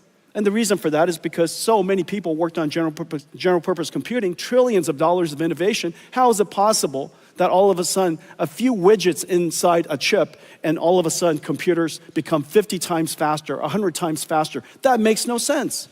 And so the logic that we applied is that we could accelerate applications if you understood more about it. You can accelerate applications if you were to create an architecture that are better suited to accelerate, to run at the speed of light, 99% of the runtime, and just even though it's only 5% of the code, which is quite surprising. Most applications, small parts of the code consumes most of the runtime. We made that observation, and so we went after one domain after another. I just showed you computer graphics. We also have numerics. This is CuPy numeric. This is CuPy is the most pervasive numerical library. Arial and Shona. Arial is the world's first GPU accelerated radio signal processing for 5G and 6G. Once we make it software defined, then we can put on top of it AI. So now we could bring AI to 5G and 6G. Parabricks for genomics analysis, MONAI for medical imaging, Earth-2 for weather prediction, cuQuantum for quantum classical computer architectures and computer systems, cuequivariance and cuTensor, contraction of tensor mathematics, Megatron. This whole row, this whole column here consists of all of our deep learning and all of our libraries necessary for training as well as inference for deep learning. This revolutionized computing. And it all started with all these libraries. Not just CUDA, but cuDNN. On top of cuDNN, there was Megatron. Megatron, then TensorRT LLM, and then now lately, this brand new operating system for large AI factories, Dynamo. cuDF for data frames like Spark and SQL. Structured data can be accelerated as well. cuML, classical machine learning. Warp, a Pythonic framework for describing CUDA kernels, incredibly successful. cuOpt, mathematical operations, optimizations, things like traveling salesperson, the ability to optimize highly constrained, large number of variables, type of problems like supply chain optimization. This is an incredible success. I'm very excited about cuOpt, cuDSS and cuSparse for sparse structure simulators. Those are used for CAE and CAD, fluid dynamics. finite element analysis, incredibly important for EDAs and CAE industry. And then, of course, cuLitho, one of the most important libraries for computational lithography. Mask making could easily take a month. And that mask making process is extremely computationally intensive. And now with cuLitho, we could accelerate that computation by 50 times, 70 times. As a result, this is going to set the stage, open the world for applying AI to lithography in the future. We have great partners here. TSMC is using cuLitho quite extensively. ASML, Synopsys, excellent partners working with us in cuLitho. So the libraries themselves is what makes it possible for us, one domain of application after another domain of science, after another domain of physics, to be able to accelerate those applications. But it also opens up markets for us. We look at particular regions and particular markets and we say, that area could really be important to transform to the new way of doing computing. If general purpose computing, after all these years, has run its course, why hasn't it run its course in every single industry? So one of the most important industries, of course, is telecommunications. Just as the world's cloud data centers have now become software-defined, it stands to reason that telecommunication should also be software-defined. And so that's the reason why we've taken now some 6 years to refine and optimize a fully accelerated radio access network, RAN stack, that does incredible performance. For data rate per megawatt, or data rate per watt, we are now on par with the state-of-the-art ASICs. And so once we could do that, once we could achieve that level of performance and functionality, then after that we can layer on top AI. And so we have great partners here. You could see SoftBank and T-Mobile, Indosat and Vodafone are doing trials. Nokia, Samsung, Kyocera are working with us on the full stack. Fujitsu and Cisco are working on the systems. And so now we have the ability to introduce the idea of AI on 5G or AI on 6G along with AI on computing. We're doing that with quantum computing. Quantum computing is still at the noisy, intermediate scale quantum, called NISQ. However, there are many, many good applications we could already start to do. And so we're excited about that. We're working on a quantum classical or quantum GPU computing platform. We call it CUDA-Q, working with amazing companies around the world. GPUs could be used for pre-processing and post-processing, for error correction, for control. And so in the future, I predict that all supercomputers will have quantum accelerators, all have quantum QPUs connected to it. And so a supercomputer would be a QPU with QPUs and GPUs and some CPUs. And that would be the representation of a modern computer. So working with a lot of great companies in this area. AI. 12 years ago, we started with perception. AI models that can understand patterns, recognize speech, recognize images. That was the beginning. The last 5 years, we've been talking about generative AI, the ability for AI to not just understand, but to generate. And so it could generate from text to text. We use that all the time in ChatGPT. Text to images, text to video, video to text, images to text. Almost anything to anything, which is the really amazing thing about AI, that we've discovered a universal function approximator, a universal translator.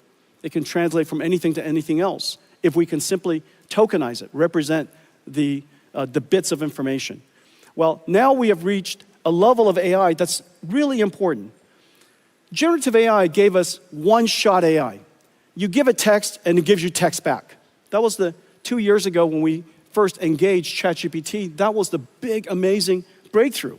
You give it text and it gives you text back. It predicts the next word, predicts the next paragraph. However, intelligence is much more than just what you've learned from a lot of data that you've studied.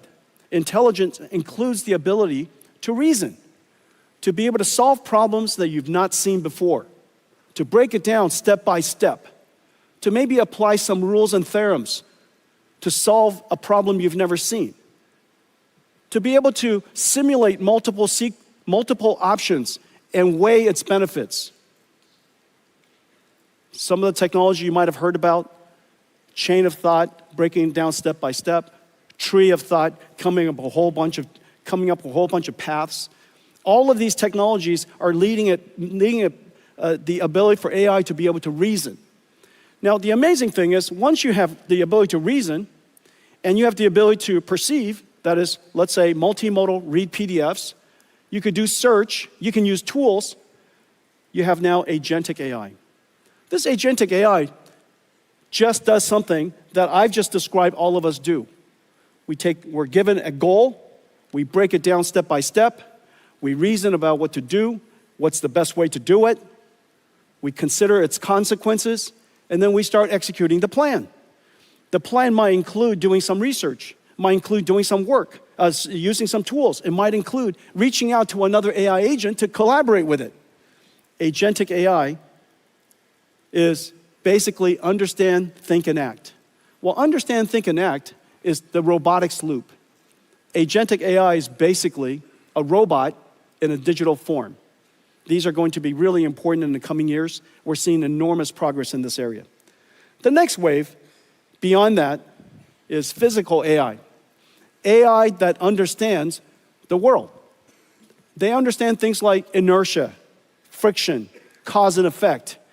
That if I roll a ball and it goes under a car, depending on the speed of the ball, it probably went to the other side of the car. But the ball did not disappear. Object permanence. You might be able to reason that if there's a table in front of you and you have to go to the other side, the best way to do it is not to go right through it. The best way is maybe go around it or underneath it. To be able to reason about these physical things is really essential to the next era of AI. We call that physical AI. And so in this particular case, you're seeing us simply prompt the AI, and it generates videos to train a self-driving car in different scenarios, and I'll show you more of that later. That's a dog. It said, generate me a dog, generate me one with a bird, with people. And it started out with the image on the left. And then the phase after that, we take reasoning systems, generative systems, physical AI, and this level of capability would now go into a physical embodiment, we call it a robot. If you could imagine that you can prompt an AI to generate a video to reach and pick up a bottle, of course you could imagine telling a robot to reach out and pick up the bottle. The AI capability today has the ability to do those things. Well, the computer that's where we're going in the near future. The computer that we're building to make this possible has properties that are very different than the previous. The revolutionary computer called Hopper came into the world about 3 years ago, and it revolutionized AI as we know it. It became probably the most popular, most well-known computer in the world. In the last several years, we've been working on a new computer to make it possible for us to do inference time scaling, or basically thinking incredibly fast. Because when you think, you're generating a lot of tokens in your head, if you will. You're generating a lot of thoughts, and you iterate in your brain before you produce the answer. So what used to be one-shot AI is now going to be thinking AI, reasoning AI, inference time scaling AI. And that's going to take a lot more computation. And so we created a new system called Grace Blackwell.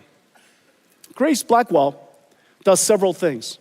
It has the ability to scale up. Scale up means to turn what is a computer into a giant computer. Scale out is to take a computer and connect many of them together and let the work be done in many different computers. Scaling out is easy. Scaling up is incredibly hard. Building larger computers that is beyond the limits of semiconductor physics is insanely hard. And that's what Grace Blackwell does. Grace Blackwell broke just about everything. And all of you in the audience, many of you are partnering with us to build Grace Blackwell systems. I'm so happy to say that we're in full production, but we can also say it was incredibly challenging. Although The Blackwell systems based on HGX has been in full production since the end of last year and has been available since February. We are now just putting online all the Grace Blackwell systems. They're coming online all over the place every single day. It's available in CoreWeave now for several weeks. It's already being used by many CSPs. And now you're starting to see it coming up from everywhere. Everybody's starting to tweet out that Grace Blackwell is in full production. In Q3 of this year, just as I promised, every single year, we will increase the performance of our platform every single year like rhythm. And this year, in Q3, we'll upgrade to Grace Blackwell GB300.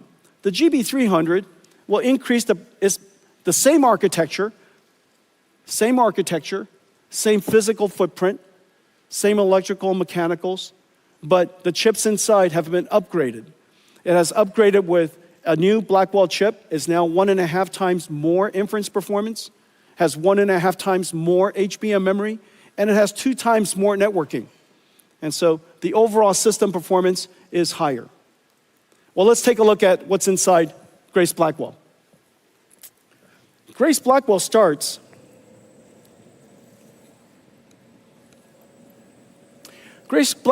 with this compute node. This compute node right here, this is one of the compute nodes. This is what the last generation looks like, the B200. This is what B300 looks like. Notice right here in the center, it's 100% liquid cooled now, but otherwise, externally, it's the same. You could plug it into the same systems and same chassis. And so this is the Grace Blackwell GB300 system. It's 1.5 times more inference performance. The training performance is about the same, but the inference performance is 1.5 times more. Now this particular system here is 40 petaflops, which is approximately the performance of the Sierra supercomputer in 2018. The Sierra supercomputer has 18,000 GPUs, Volta GPUs. This one node here replaces that entire supercomputer. 4,000 times increase in performance in 6 years. That is extreme Moore's law. Remember, I've said before that AI, NVIDIA has been scaling computing by about 1 million times every 10 years. And we're still on that track. But the way to do that is not just to make the chips faster. There's only a limit to how fast you can make chips and how big you can make chips. In the case of Blackwell, we even connected 2 chips together to make it possible. TSMC worked with us to invent a new CoWoS process called CoWoS-L that made it possible for us to create these giant chips. But still, we want chips way bigger than that. And so we had to create what is called NVLink. This is the world's fastest switch. This NVLink here, right here, is 7.2 terabytes per second. 9 of these go into that rack. And those 9 switches are connected by this miracle. This is quite heavy. That's because I'm quite strong. I made it look so light, but this is 70 pounds. And so this is the NVLink spine. 2 miles of cables, 5,000 cables structured, all coaxed, impedance matched, and it connects all 72 GPUs to all of the other 72 GPUs across this network called NVLink switch. 130 terabytes per second of bandwidth across the NVLink spine. So just put in perspective, the peak traffic of the entire internet, is 900 terabits per second. Divide that by 8. This moves more traffic than the entire internet. 1 NVLink spine across this 9 of these NVLink switches, so that every single GPU can talk to every other GPU at exactly the same time. This is the miracle of GB200. And because there's a limit to how far you can drive SerDes, this is as far as any SerDes has ever driven. From chip, this goes chip to the switch, out to the spine, to any other switch, any other chip, all electrical. And so that limit caused us to put everything in one rack. And that one rack is 120 kilowatts, which is the reason why everything has to be liquid cooled. We now have the ability to disaggregate the GPUs out of one motherboard, essentially, across an entire rack. And so that entire rack is one motherboard. That's the miracle. Completely disaggregated, and now the GPU performance is incredible, the amount of memory is incredible, the networking bandwidth is incredible, and now we can really scale these out. Once we scale it up, then we can scale it out into large systems. And notice almost everything NVIDIA builds are gigantic. And the reason for that is because we're not building data centers and servers, we're building AI factories. This is CoreWeave. This is Oracle Cloud. The power density of each rack is so great, they have to put them further apart so that the power density could be distributed. But really, in the end, we're not building data centers, we're building AI factories. And this is the XAI, Colossus factory. This is Stargate, 4 million square feet, 4 million square feet, 1 gigawatt. And so just think about this factory here. This 1 gigawatt factory is probably going to be about, $60 to $80 billion. Out of that $60 to $80 billion, the electronics, the computing part of it, these systems are $40, $50 billion of it. And so these are gigantic factory investments. The reason why people build factories is because you know the answer. The more you buy,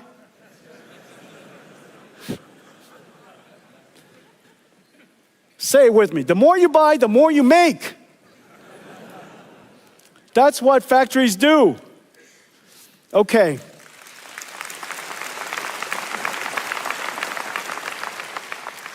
The technology is so complicated.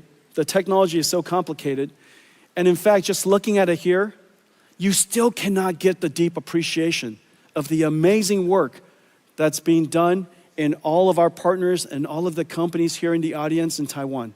And so we made you a movie. I made you a movie. Take a look. Blackwell is an engineering marvel. It begins as a blank silicon wafer at TSMC. Hundreds of chip processing and ultraviolet lithography steps build up each of the 200 billion transistors, layer by layer on a 12-inch wafer. The wafer is scribed into individual Blackwell die, tested and sorted, separating the good dies to move forward. The chip-on-wafer on substrate process, done at TSMC, SPIL, and Amkor, attaches 32 Blackwell dies and 128 HBM stacks on a custom silicon interposer wafer. Metal interconnect traces are etched directly into it, connecting Blackwell GPUs and HBM stacks into each system and package unit, locking everything into place. Then the assembly is baked, molded, and cured, creating the Blackwell B200 superchip. At KYEC, each Blackwell is stress tested in ovens at 125 degrees Celsius and pushed to its limits for several hours. Back at Foxconn, robots work around the clock to pick and place over 10,000 components onto the Grace Blackwell PCB. Meanwhile, additional components are being prepared at factories across the globe.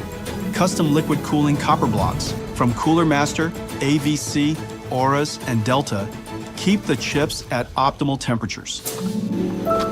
At another Foxconn facility, Connect X7 SuperNICs are built to enable scale-out communications, and Bluefield 3 DPUs to offload and accelerate networking, storage, and security tasks. All these parts converge to be carefully integrated into GB200 compute trays.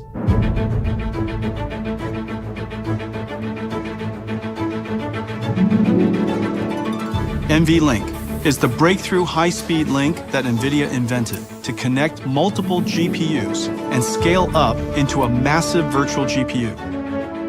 The NVLink switch tray is constructed with NVLink switch chips, providing 14.4 terabytes per second of all-to-all bandwidth. NVLink spines form a custom blind-mated backplane, integrating 5,000 copper cables to deliver 130 terabytes per second of all-to-all bandwidth. This connects all 72 Blackwells or 144 GPU dies into one giant GPU. From around the world, parts arrive.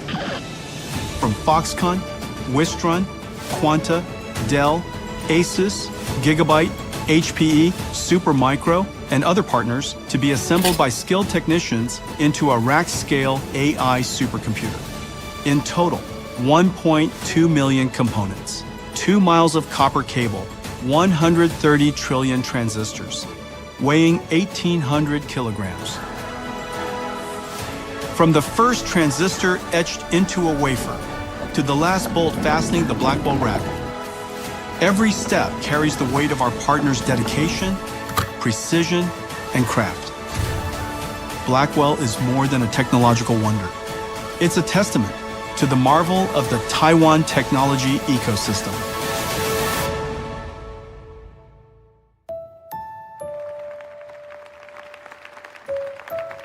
We couldn't be prouder of what we've achieved together.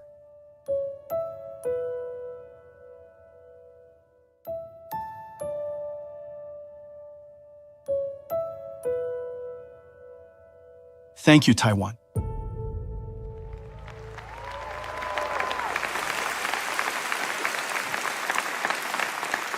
Thank you. Thank you. That was pretty incredible, right? But that was you. That was you. Thank you.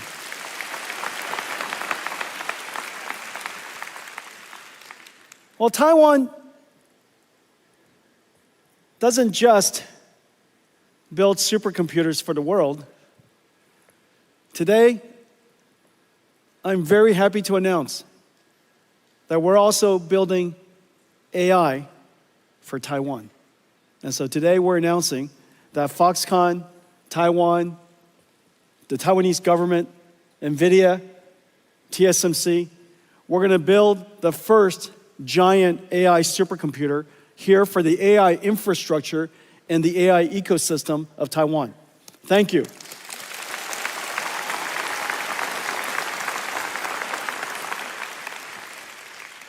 Is there anybody who needs an AI computer? Any AI researchers in the audience?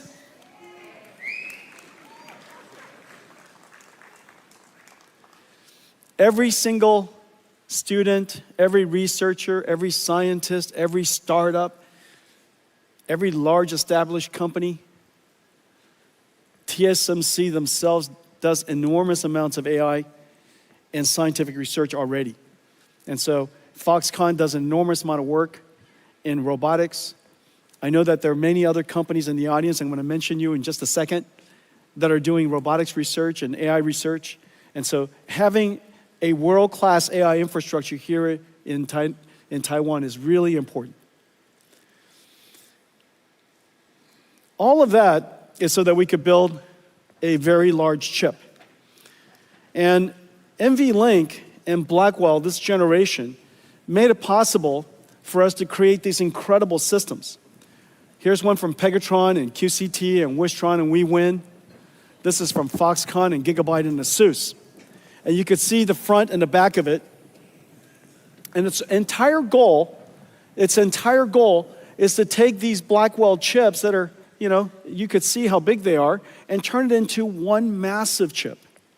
Now, the ability to do that, of course, was made possible by NVLink.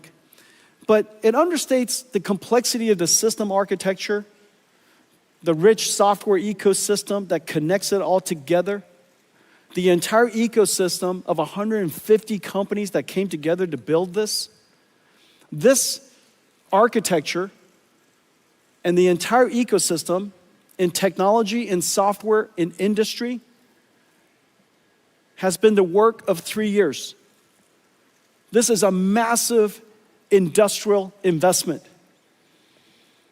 And now, we would like to make it possible for anybody who wants to build data centers.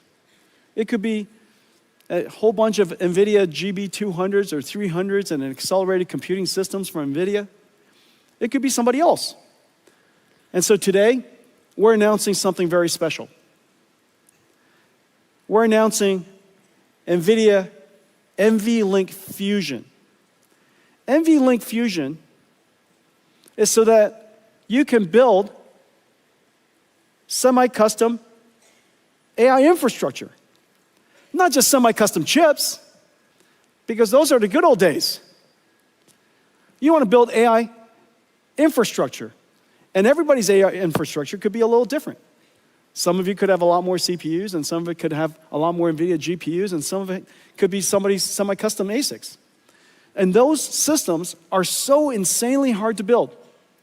And they're all missing this one incredible ingredient.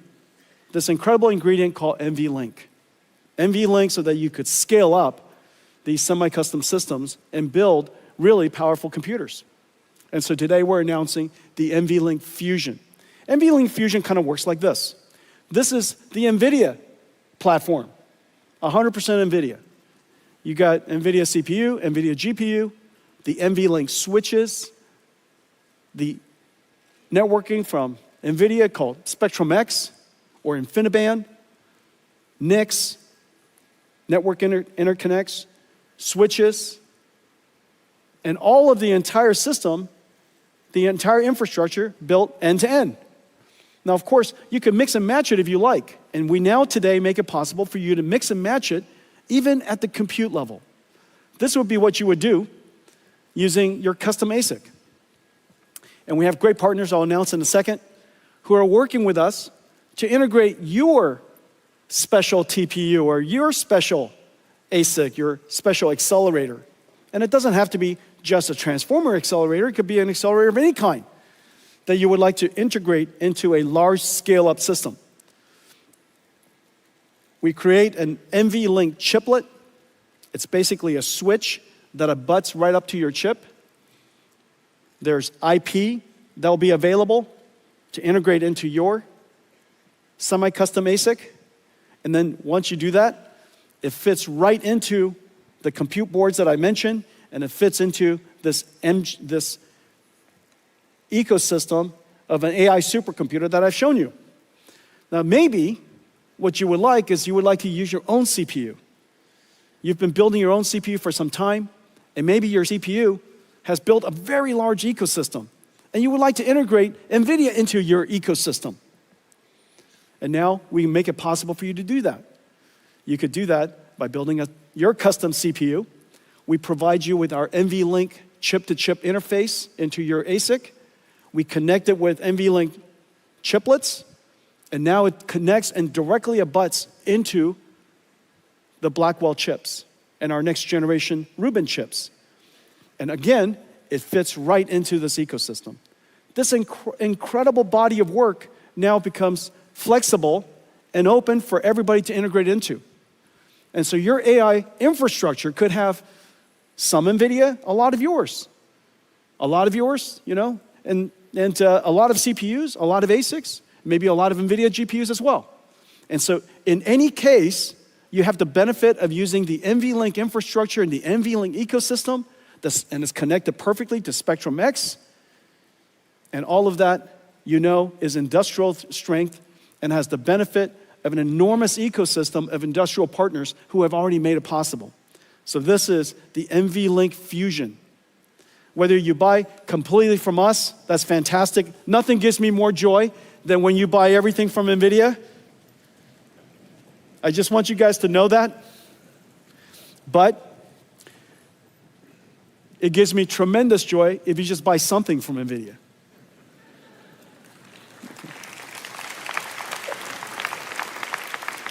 And so we have some great partners. L-Chip, Astera Labs, Marvell, and one of our great partners, MediaTek, are going to be partnering with us to work with ASIC or semi-custom customers, hyperscalers, who would like to build these things, or CPU vendors who would like to build these things, and they would be their semi-custom ASIC provider. We also have Fujitsu and Qualcomm who are building their CPUs with NVLink to integrate into our ecosystem. And Cadence and Synopsys, we've worked with them to transfer our IP to them so that they can work with all of you and make that IP available to all of your chips. So this ecosystem is incredible, but this just highlights the NVLink Fusion ecosystem. Once you work with them, you instantly get integrated into the entire larger NVIDIA ecosystem that makes it possible for you to scale up into these AI supercomputers. Now let me talk to you about some new product categories. As you know, I've shown you a couple of different computers. However, in order to serve the vast majority of the world, there are still some computers that are missing. And so I'm going to talk about them. But before I do that, I want to give you an update that, in fact, this new computer we call DGX Spark is in full production. DGX Spark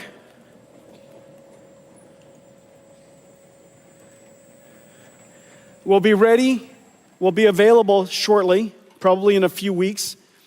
We have tremendous partners working with us: Dell, HPI, ASUS, MSI, Gigabyte, Lenovo. Incredible partners working with us. And this is the DGX Spark. This is actually a production unit. This is our version. This is our version. However, our partners are building a whole bunch of different versions. This is designed for AI native developers. If you're a developer, you're a student, you're a researcher, and you don't want to keep opening up the cloud and getting it prepared, and then when you're done scrubbing it, okay? But you would just like to have your own, basically your own AI cloud sitting right next to you, and it's always on, always waiting for you.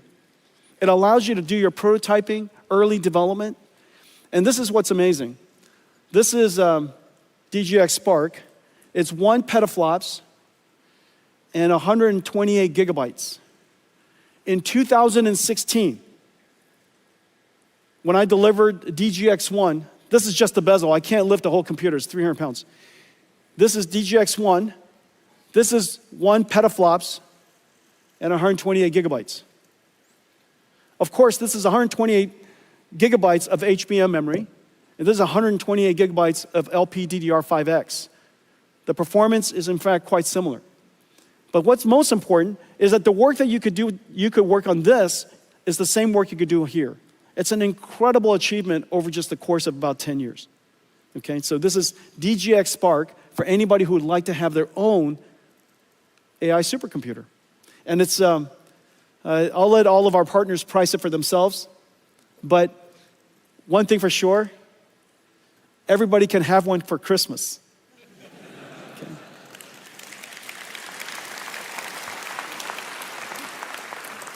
Okay, I've got another computer I want to show you.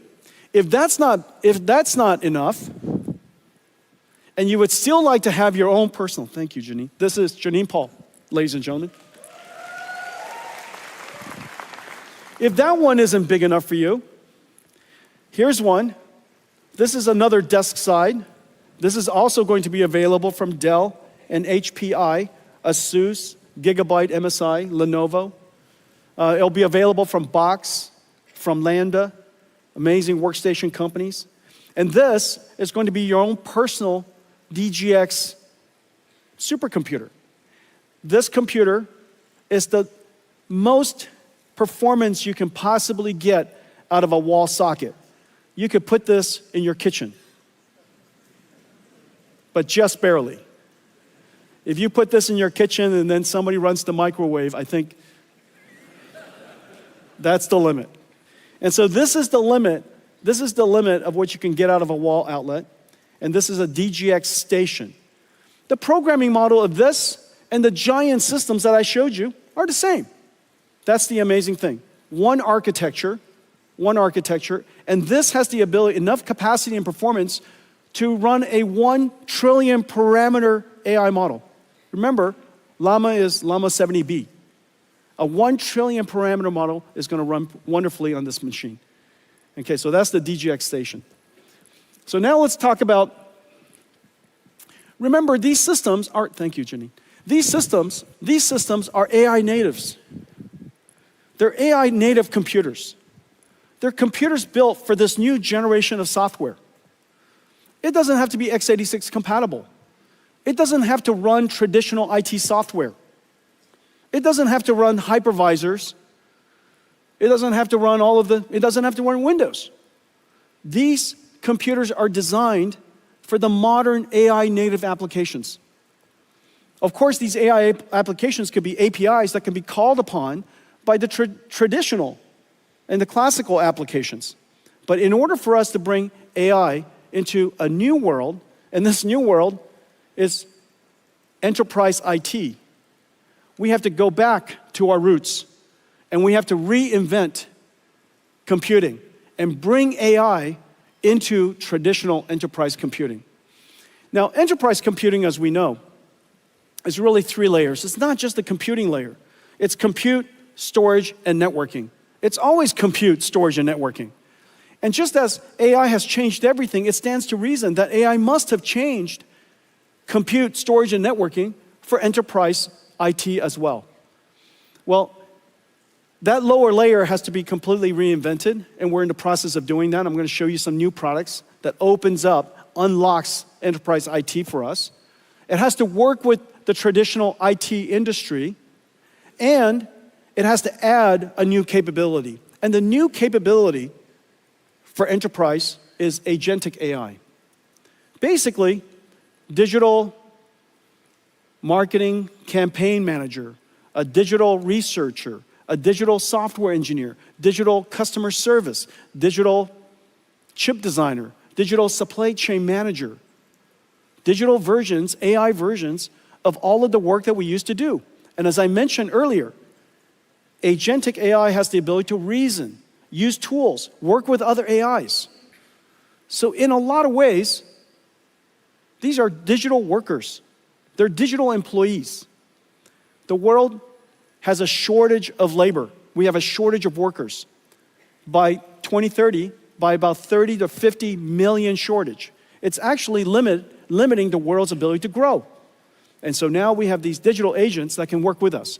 100% of NVIDIA software engineers now have digital agents working with them so that they can help them, assist them in developing better code and more productively. And so in the future, you're going to have this layer, that's our vision. You're going to have a layer of agentic AIs, AI agents. And so what's going to happen to the world? What's going to happen to enterprise? Whereas we have HR for human workers, we're going to have IT becoming the HR of digital workers.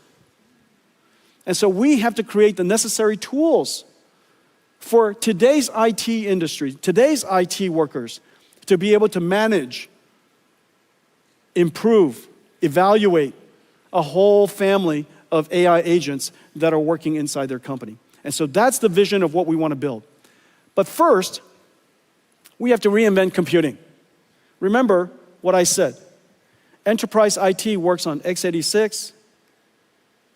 It runs traditional software, such as hypervisors from VMware or IBM Red Hat or Nutanix. It runs a whole bunch of classical applications.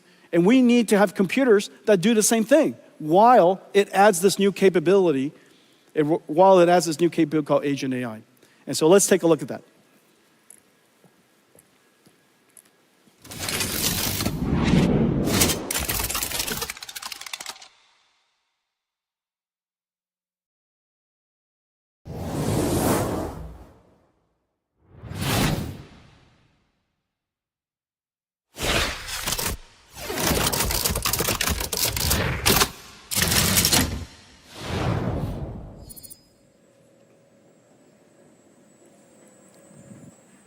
Okay, this is the brand new RTX Pro Enterprise and Omniverse server. This server can run everything.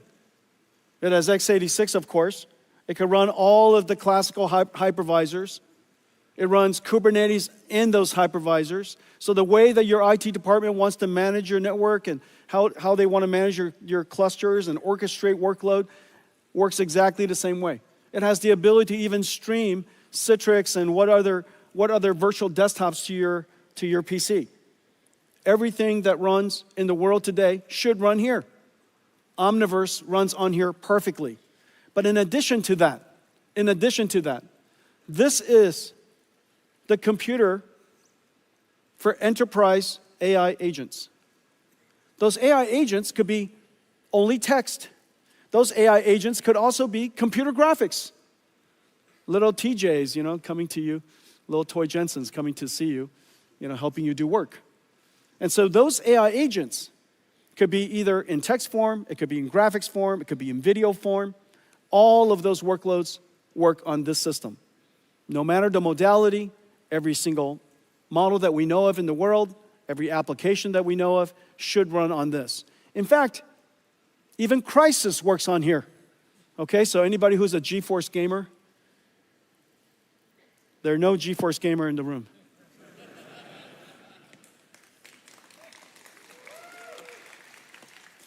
Okay, what connects these 8 GPUs, the new Blackwell RTX Pro 6000s, is this new motherboard. This new motherboard is actually a switched network. CX8 is a new category of chips. It's a switch first, networking chip second. It's also the most advanced networking chip in the world. This is now in volume production, CX8. In the CX8, you plug in the GPUs. The CX8s are in the back. PCI Express connected here. CX8 communicates between them. And the networking bandwidth is incredibly high at 800 gigabits per second. And this is the transceiver that plugs into here. So each one of these GPUs have their own networking interface. All of the GPUs are now communicating to all of the other GPUs on east-west traffic. Incredible performance. Now, the surprising part is this, how incredible it is. So this is RTX Pro. This is the performance, and I showed you guys at GTC how to think about performance in the world of AI factories. The way to think about this is throughput. This is tokens per second, which is the y-axis. The more output your factory, the more tokens you produce. Okay, so throughput is measured in tokens per second. However, every AI model is not the same. And some AI models require much more reasoning. And so you need those AI models, you need the performance per user to be very high. So the tokens per second per user has to be high. And this is the problem with factories.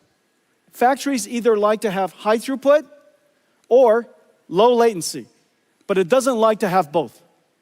And so the challenge is how to create an operating system that allows us to have high throughput, the y-axis, while having very low latency, which is the y-axis, interactivity, tokens per second per user. And so this chart tells you something about the overall performance of the computer, of the overall computers of the factory. Look at all of those different colors. It represents the different ways you have to configure all of our GPUs to achieve the performance.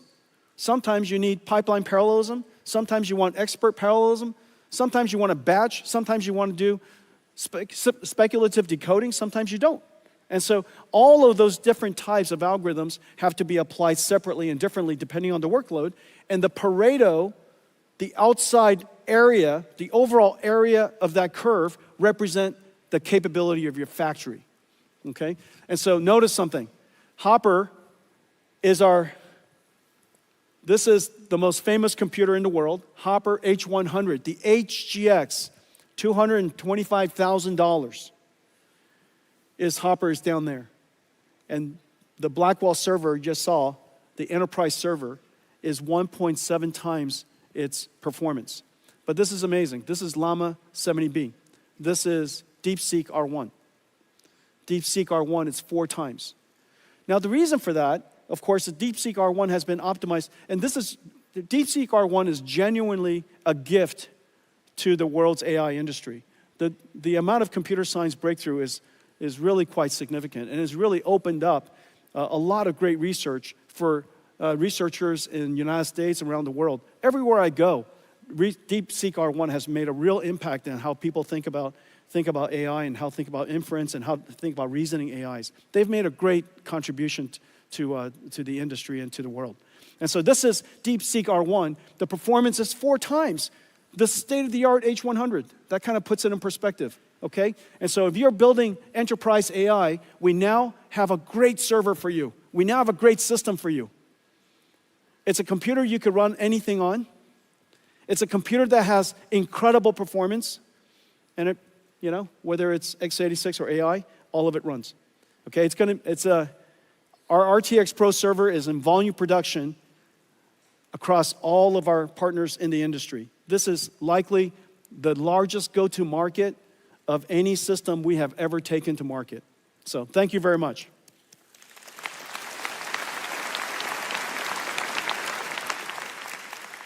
The compute platform is different. The storage platform is different. And the reason for that is because humans query structured databases like SQL. People query structured databases like SQL. But AI wants to query unstructured data. They want semantic, they want meaning. And so we have to create a new type of storage platform. And this is the NVIDIA AI Data Platform. On top, just as SQL servers, SQL software, and file storage software from your storage vendors that you work with, there's a layer of very complicated software that goes with storage. Most storage companies, as you know, is mostly a software company. That software layer is incredibly complicated. And so on top of a new type of storage system is going to be a new query system we call IQ, NVIDIA AIQ or IQ. And it's really state-of-the-art, it's fantastic. And working with basically everybody in the storage industry. Your future storage is no longer CPUs sitting on top of a rack of storage. It's going to be GPUs sitting on top of a rack of storage. And the reason for that is because you need the system to embed, find the meaning in the data, in the unstructured data, in the raw data. You have to index, you have to do the search, and you have to do the ranking. So that process is very compute intensive. And so most storage servers in the future will have a GPU computing node in front of it. It's based on the models that we create. Almost everything that I'm about to show you starts with great AI models. We create AI models. We put a lot of energy and technology into post-training of open AI models. We post-train these AI models with data that is completely transparent to you. It is safe and secure data, and it's completely okay to use to train, and we make that list available to you to see. And so it's completely transparent. We make the data available to you. We post-train the models, and our post-trained model performance is really incredible. It's right now, downloadable open source reasoning model. The Llama Nemotron reasoning model is the world's best. It's been downloaded tremendously. And also, we also surround it with a whole bunch of other AI models so that you can do what is called IQ, the retrieval part of it. It's 15 times faster than what's available out there, 50% better query results. And so these models are available, all available to you. The IQ blueprint are open source. And we work with the storage industry to integrate these models into their storage stack, their AI platform. This is vast. This is what it looks like. I'm not going to go into it. I just want to give you a texture of the AI models that are integrated into their platform. Let's take a look at what VAST has done. Agentic AI changes how businesses use data to make decisions.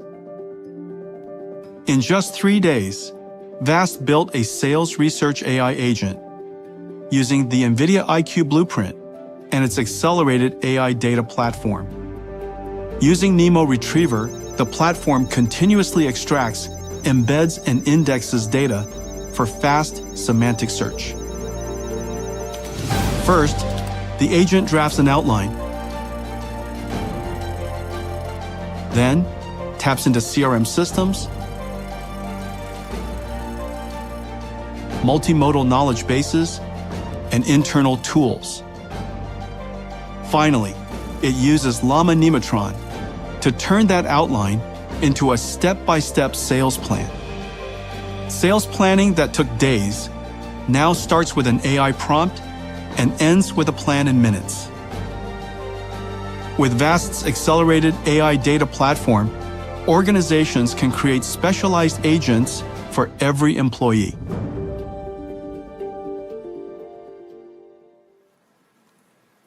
Okay, so that's Vast. Dell has a great AI platform, one of the world's leading storage vendors. Hitachi has a great AI platform, AI data platform. IBM is building an AI data platform with NVIDIA NeMo. NetApp is building an AI platform. As you could see, all of these are open to you. And if you're building an AI platform with a semantic query AI in front of it, NVIDIA NeMo is the world's best.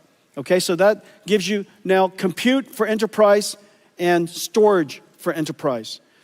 The next part is a new layer of software called AI Ops. Just as supply chain has their ops and HR has their ops, in the future, IT will have AI ops. And they will curate data, they'll fine-tune the models, they'll evaluate the models, guardrail the models, secure the models, and we have a whole bunch of libraries and models necessary to integrate into the AI ops ecosystem. We got great partners to help us do that, to take it to market for us. CrowdStrike is working with us. Data IQ is working with us. Data Robots is working with us. You can see these are all AI operations creating fine-tuning models and deploying models for agentic AI in enterprise. And you could see NVIDIA libraries and models integrated all over it. So Data Robots, here's Data Stacks. This is Elastic. I think I heard somewhere that they're downloaded 400 billion times. This is Nutanix. This is Red Hat. This is Trend Micro here in Taiwan. I think I saw Eva earlier. Okay, hi Eva. Okay, weights and biases. Okay, and so that's it. This is how we're going to bring to the world's enterprise IT the ability to add AI to everything that you do. You're not going to rip out everything from IT, the enterprise IT organizations, because companies have to run. But we can add AI into it. And now we have systems that are enterprise ready with ecosystem partners, incredible ecosystem partners. I think I saw Jeff earlier. There's Jeff Clark, the great Jeff Clark.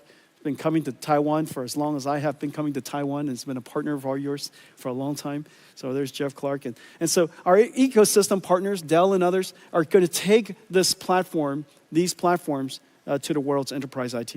Okay, let's talk about robots. So agentic AIs, AI agents, a lot of different ways to say it, agents are essentially digital robots. Reason for that is because a robot perceives, understands, and plans. And that's essentially what agents do. But we would like to build also physical robots.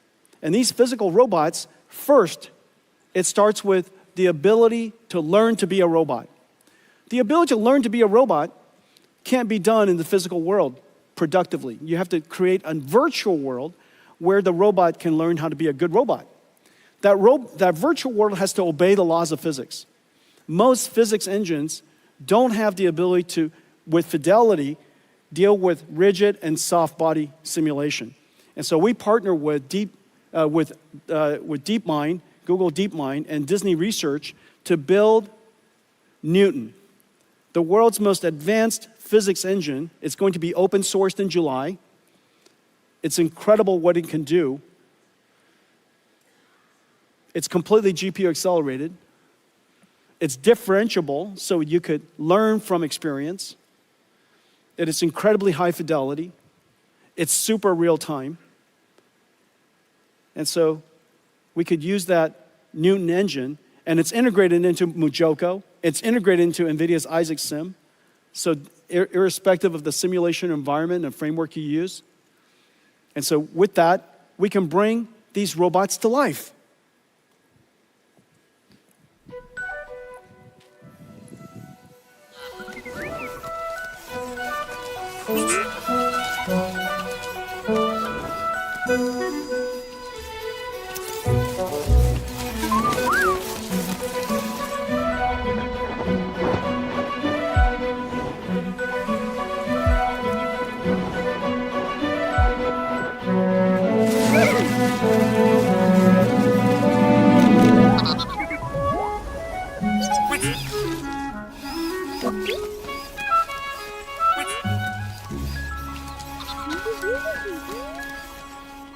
Who doesn't want that?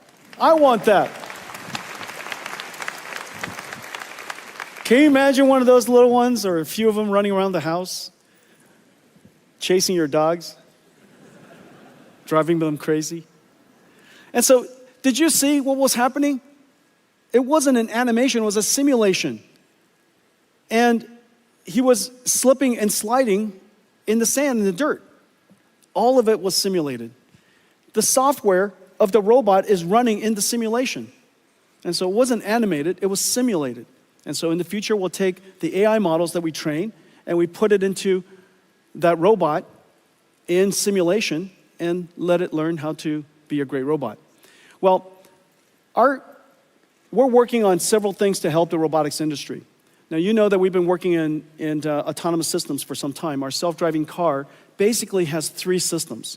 There's the system for creating the AI model, and that's GB200, GB300. It's going to be used for that, training the AI model. Then you have Omniverse for simulating the AI model. And then when you're done with that AI model, you put that model, the AI, into the self-driving car. Okay, this year we're deploying Mercedes around the world, our self-driving car stack, end-to-end stack. But we create all of this, and the way we go to market is exactly the same that we work everywhere else. We create the entire stack, we open the entire stack, and for our partners, they use whatever they want to use. They could use our computer and not our library. They could use our computer, our library, and also our runtime. However much you would like to use, it's up to you. Because there's a lot of different engineering teams and different engineering styles and different engineering capabilities. We want to make sure that we provide our technology in a way that makes it as easy as possible for everybody to integrate NVIDIA's technology. You know, like I said, I love it if you buy everything from me, but just please buy something from me. Very practical. And so we're doing exactly the same thing in robotic systems, just like cars. And so this is our Isaac GR00T platform. The simulation is exactly the same as Omniverse. The training system is the same. When you're done with the model, you put it inside this Isaac GR00T platform. And Isaac GR00T platform starts with a brand new computer called Jetson Thor. This is just started in production. It is an incredible processor. Basically, a robotic processor goes to self-driving cars, and it goes into a human or robotic system. On top is an operating system we call NVIDIA Isaac. The NVIDIA Isaac operating system is the runtime. It does all of the neural network processing, the sensor processing, pipelines all of it, and deliver actuated results. And then on top of it, pre-trained models that we created with an amazing robotics team that are pre-training these models. And all the tools necessary in creating this, we make available, including the model. And so today we're announcing that Isaac GR00T N1.5 is now open sourced.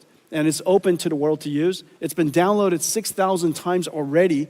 And the popularity and the likes and the appreciation from the community is incredible. And so that's creating the model. We also open the way we created the model. The biggest challenge in robotics is, the biggest challenge in AI overall is, what is your data strategy? And your data strategy has to be, that's where a great deal of research and a great deal of technology goes into. In the case of robotics, human demonstration, just like we demonstrate to our children or a coach demonstrates to an athlete, you demonstrate using teleoperations.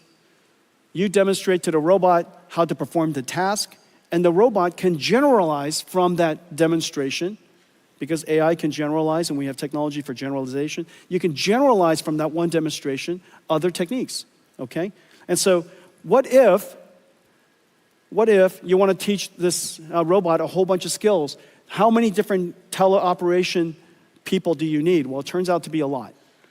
And so what we decided to do was use AI to amplify the human demonstration systems. And so this is essentially going from real to real and using an AI to help us expand, amplify the amount of data that was collected during human demonstration to train an AI model. Let's take a look.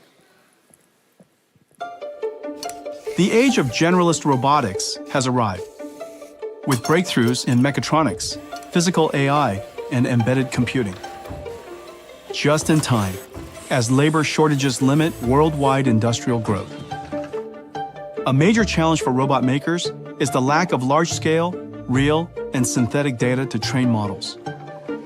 Human demonstrations aren't scalable, limited by the number of hours in a day.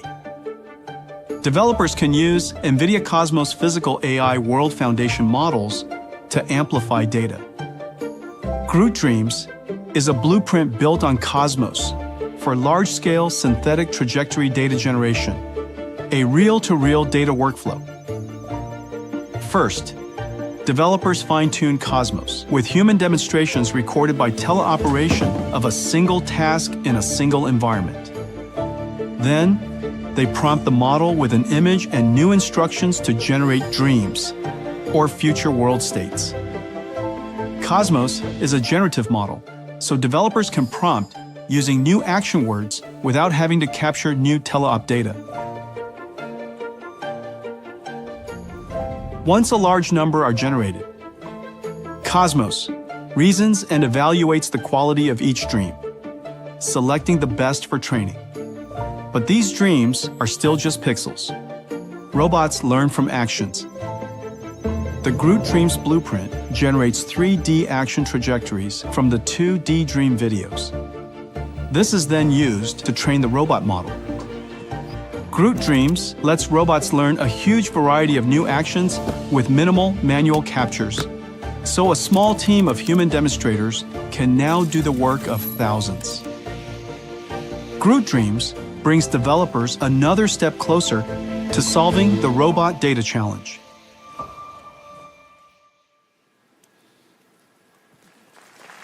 Is that great? So in order for robotics to happen, you need AI. But in order to teach the AI, you need AI. And so this is really the great thing about the era of agents, where we need a large amount of synthetic data generation, robotics, a large amount of synthetic data generation, and skill learning called fine-tuning, which is a lot of reinforcement learning, and enormous amount of compute. And so this is a whole era where the training of these AI, the development of these AI, as well as the running of the AI needs an enormous amount of compute.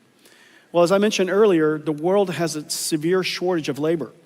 And the reason why humanoid robotics is so important is because it is the only form of robot that can be deployed almost anywhere brownfield. It doesn't have to be greenfield. It could fit into the world we created. It could do the tasks that we made for ourselves. We engineered the world for ourselves, and now we could create a robot that fit into that world to help us.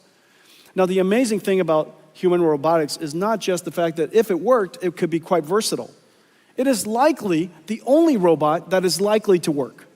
And the reason for that is because technology needs scale. Most of the robotic systems we've had so far are too low volume. And those low volume systems will never achieve the technology scale to get the flywheel going far enough, fast enough, so that we're willing to dedicate enough technology into it to make it better. But humanoid robot, it is likely to be the next multi-trillion-dollar industry. And the technology innovation is incredibly fast. And the consumption of computing and data centers, enormous. But this is one of those applications that needs 3 computers. One computer is an AI for learning. One computer is a simulation engine where the AI can learn how to be a robot in a virtual environment, and then also the deployment of it. Everything that moves will be robotic. As we put these robots into the factories, remember, the factories are also robotic.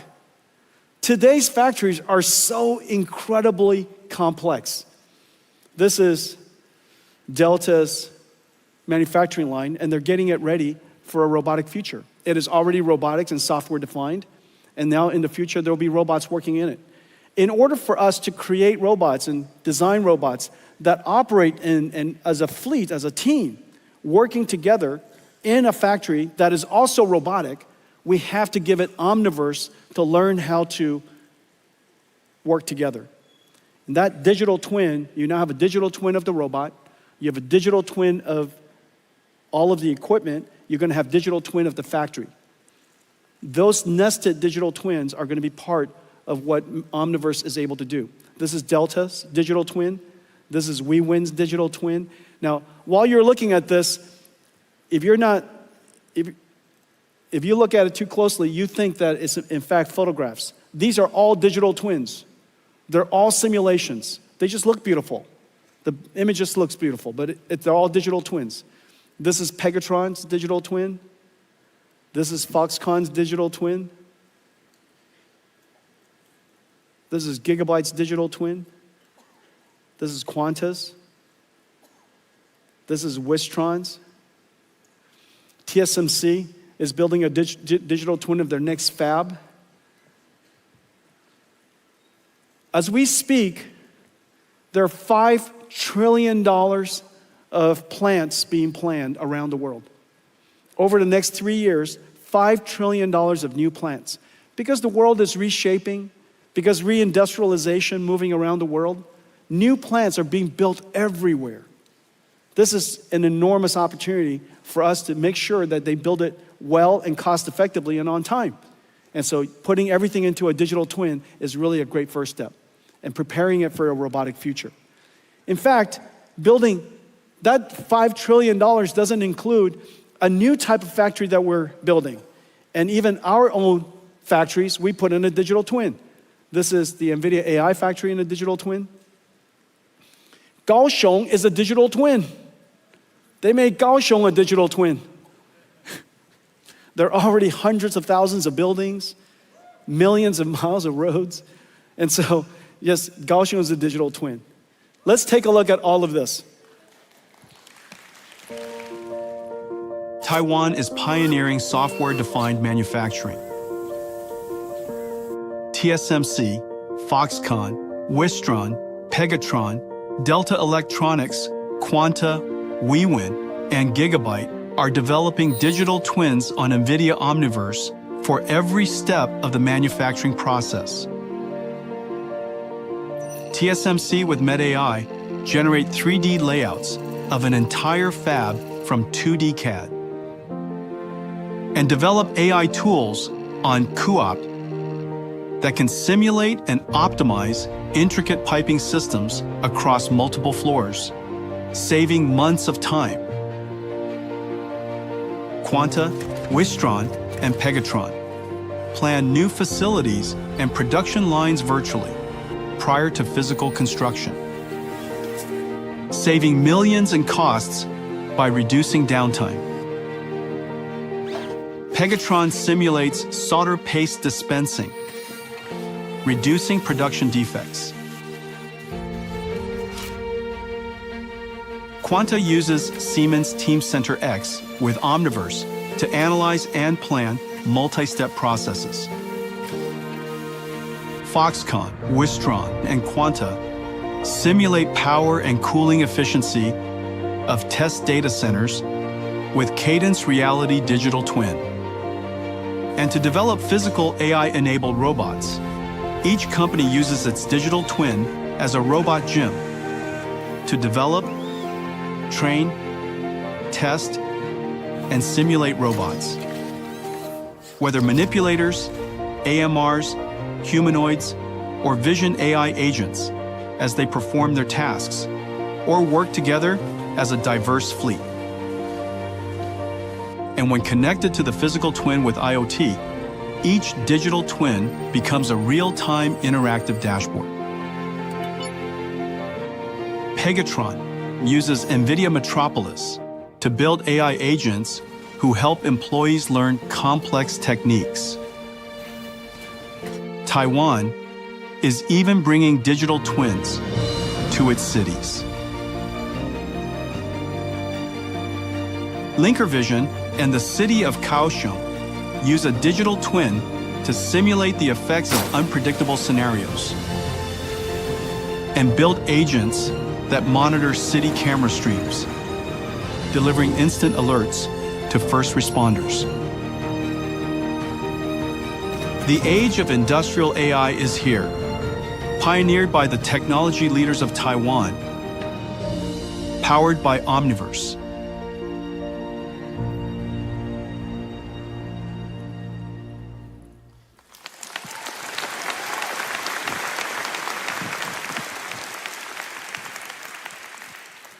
My entire keynote is your work. It's so excellent. Well, it stands to reason that Taiwan, at the center of the most advanced industry, the epicenter where AI and robotics is going to come from, it stands to reason that this is an extraordinary opportunity for Taiwan.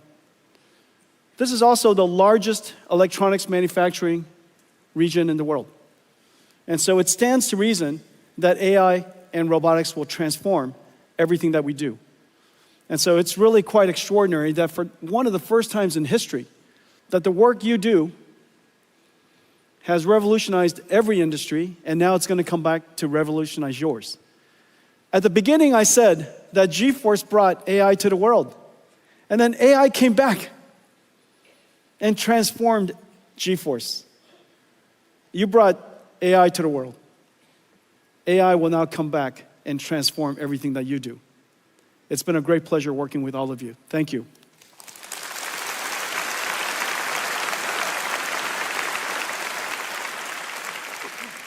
I have a new product. I announced several products already today, but I have a new product to announce. We've been building out in Space Dock for some time. And I think it's time for us to reveal one of the largest products that we've ever built.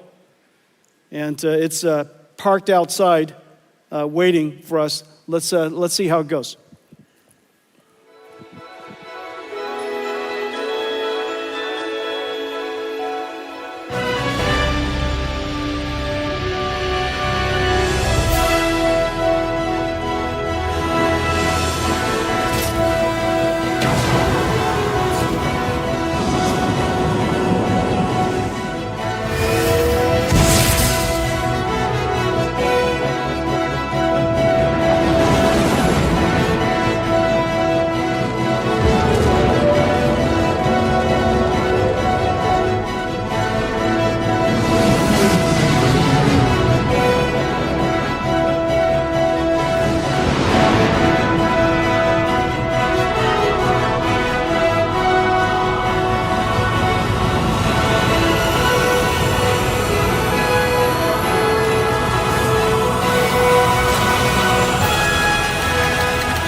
NVIDIA Constellation.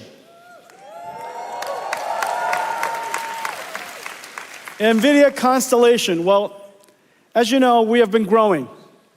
And all of our partnerships with you have been growing. The number of engineers we have here in Taiwan have been growing. And so we are growing beyond the limits of our current office. And so I'm going to build them a brand new NVIDIA Taiwan office, and it's called NVIDIA Constellation.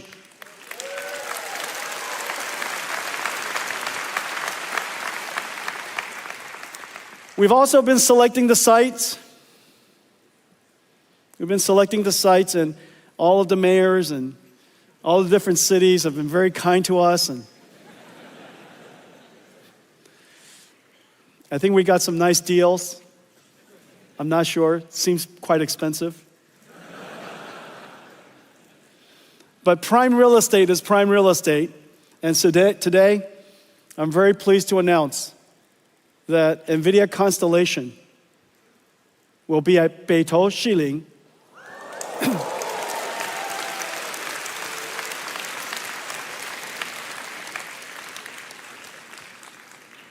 We have negotiated the transfer of the lease from the current current owners of that lease. However, I understand that in order for the mayor to approve that lease, he wanted to know whether the people of Taipei approve of us building a large, beautiful NVIDIA constellation here. Do you?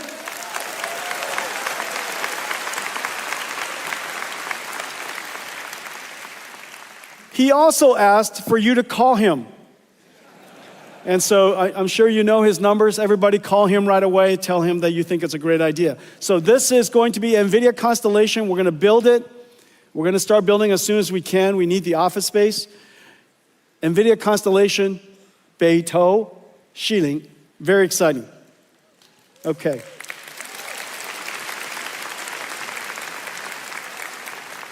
Well, I want to thank all of you. I want to thank all of you for your partnership over the years. We are at a once-in-a-lifetime opportunity. It is not an understatement to say that the opportunity ahead of us is extraordinary. For the very first time in all of our time together, not only are we creating the next generation of IT, we've done that several times. From PC to internet to cloud to mobile cloud, we've done that several times. But this time, not only are we creating the next generation of IT, we are in fact creating a whole new industry. This whole new industry is going to expose us to giant opportunities ahead.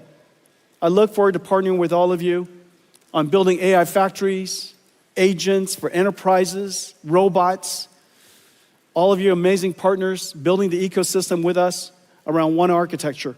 And so I want to thank all of you for coming today. Have a great Computex, everybody. 大家谢谢. Thank you. Thank you for coming. Thank you.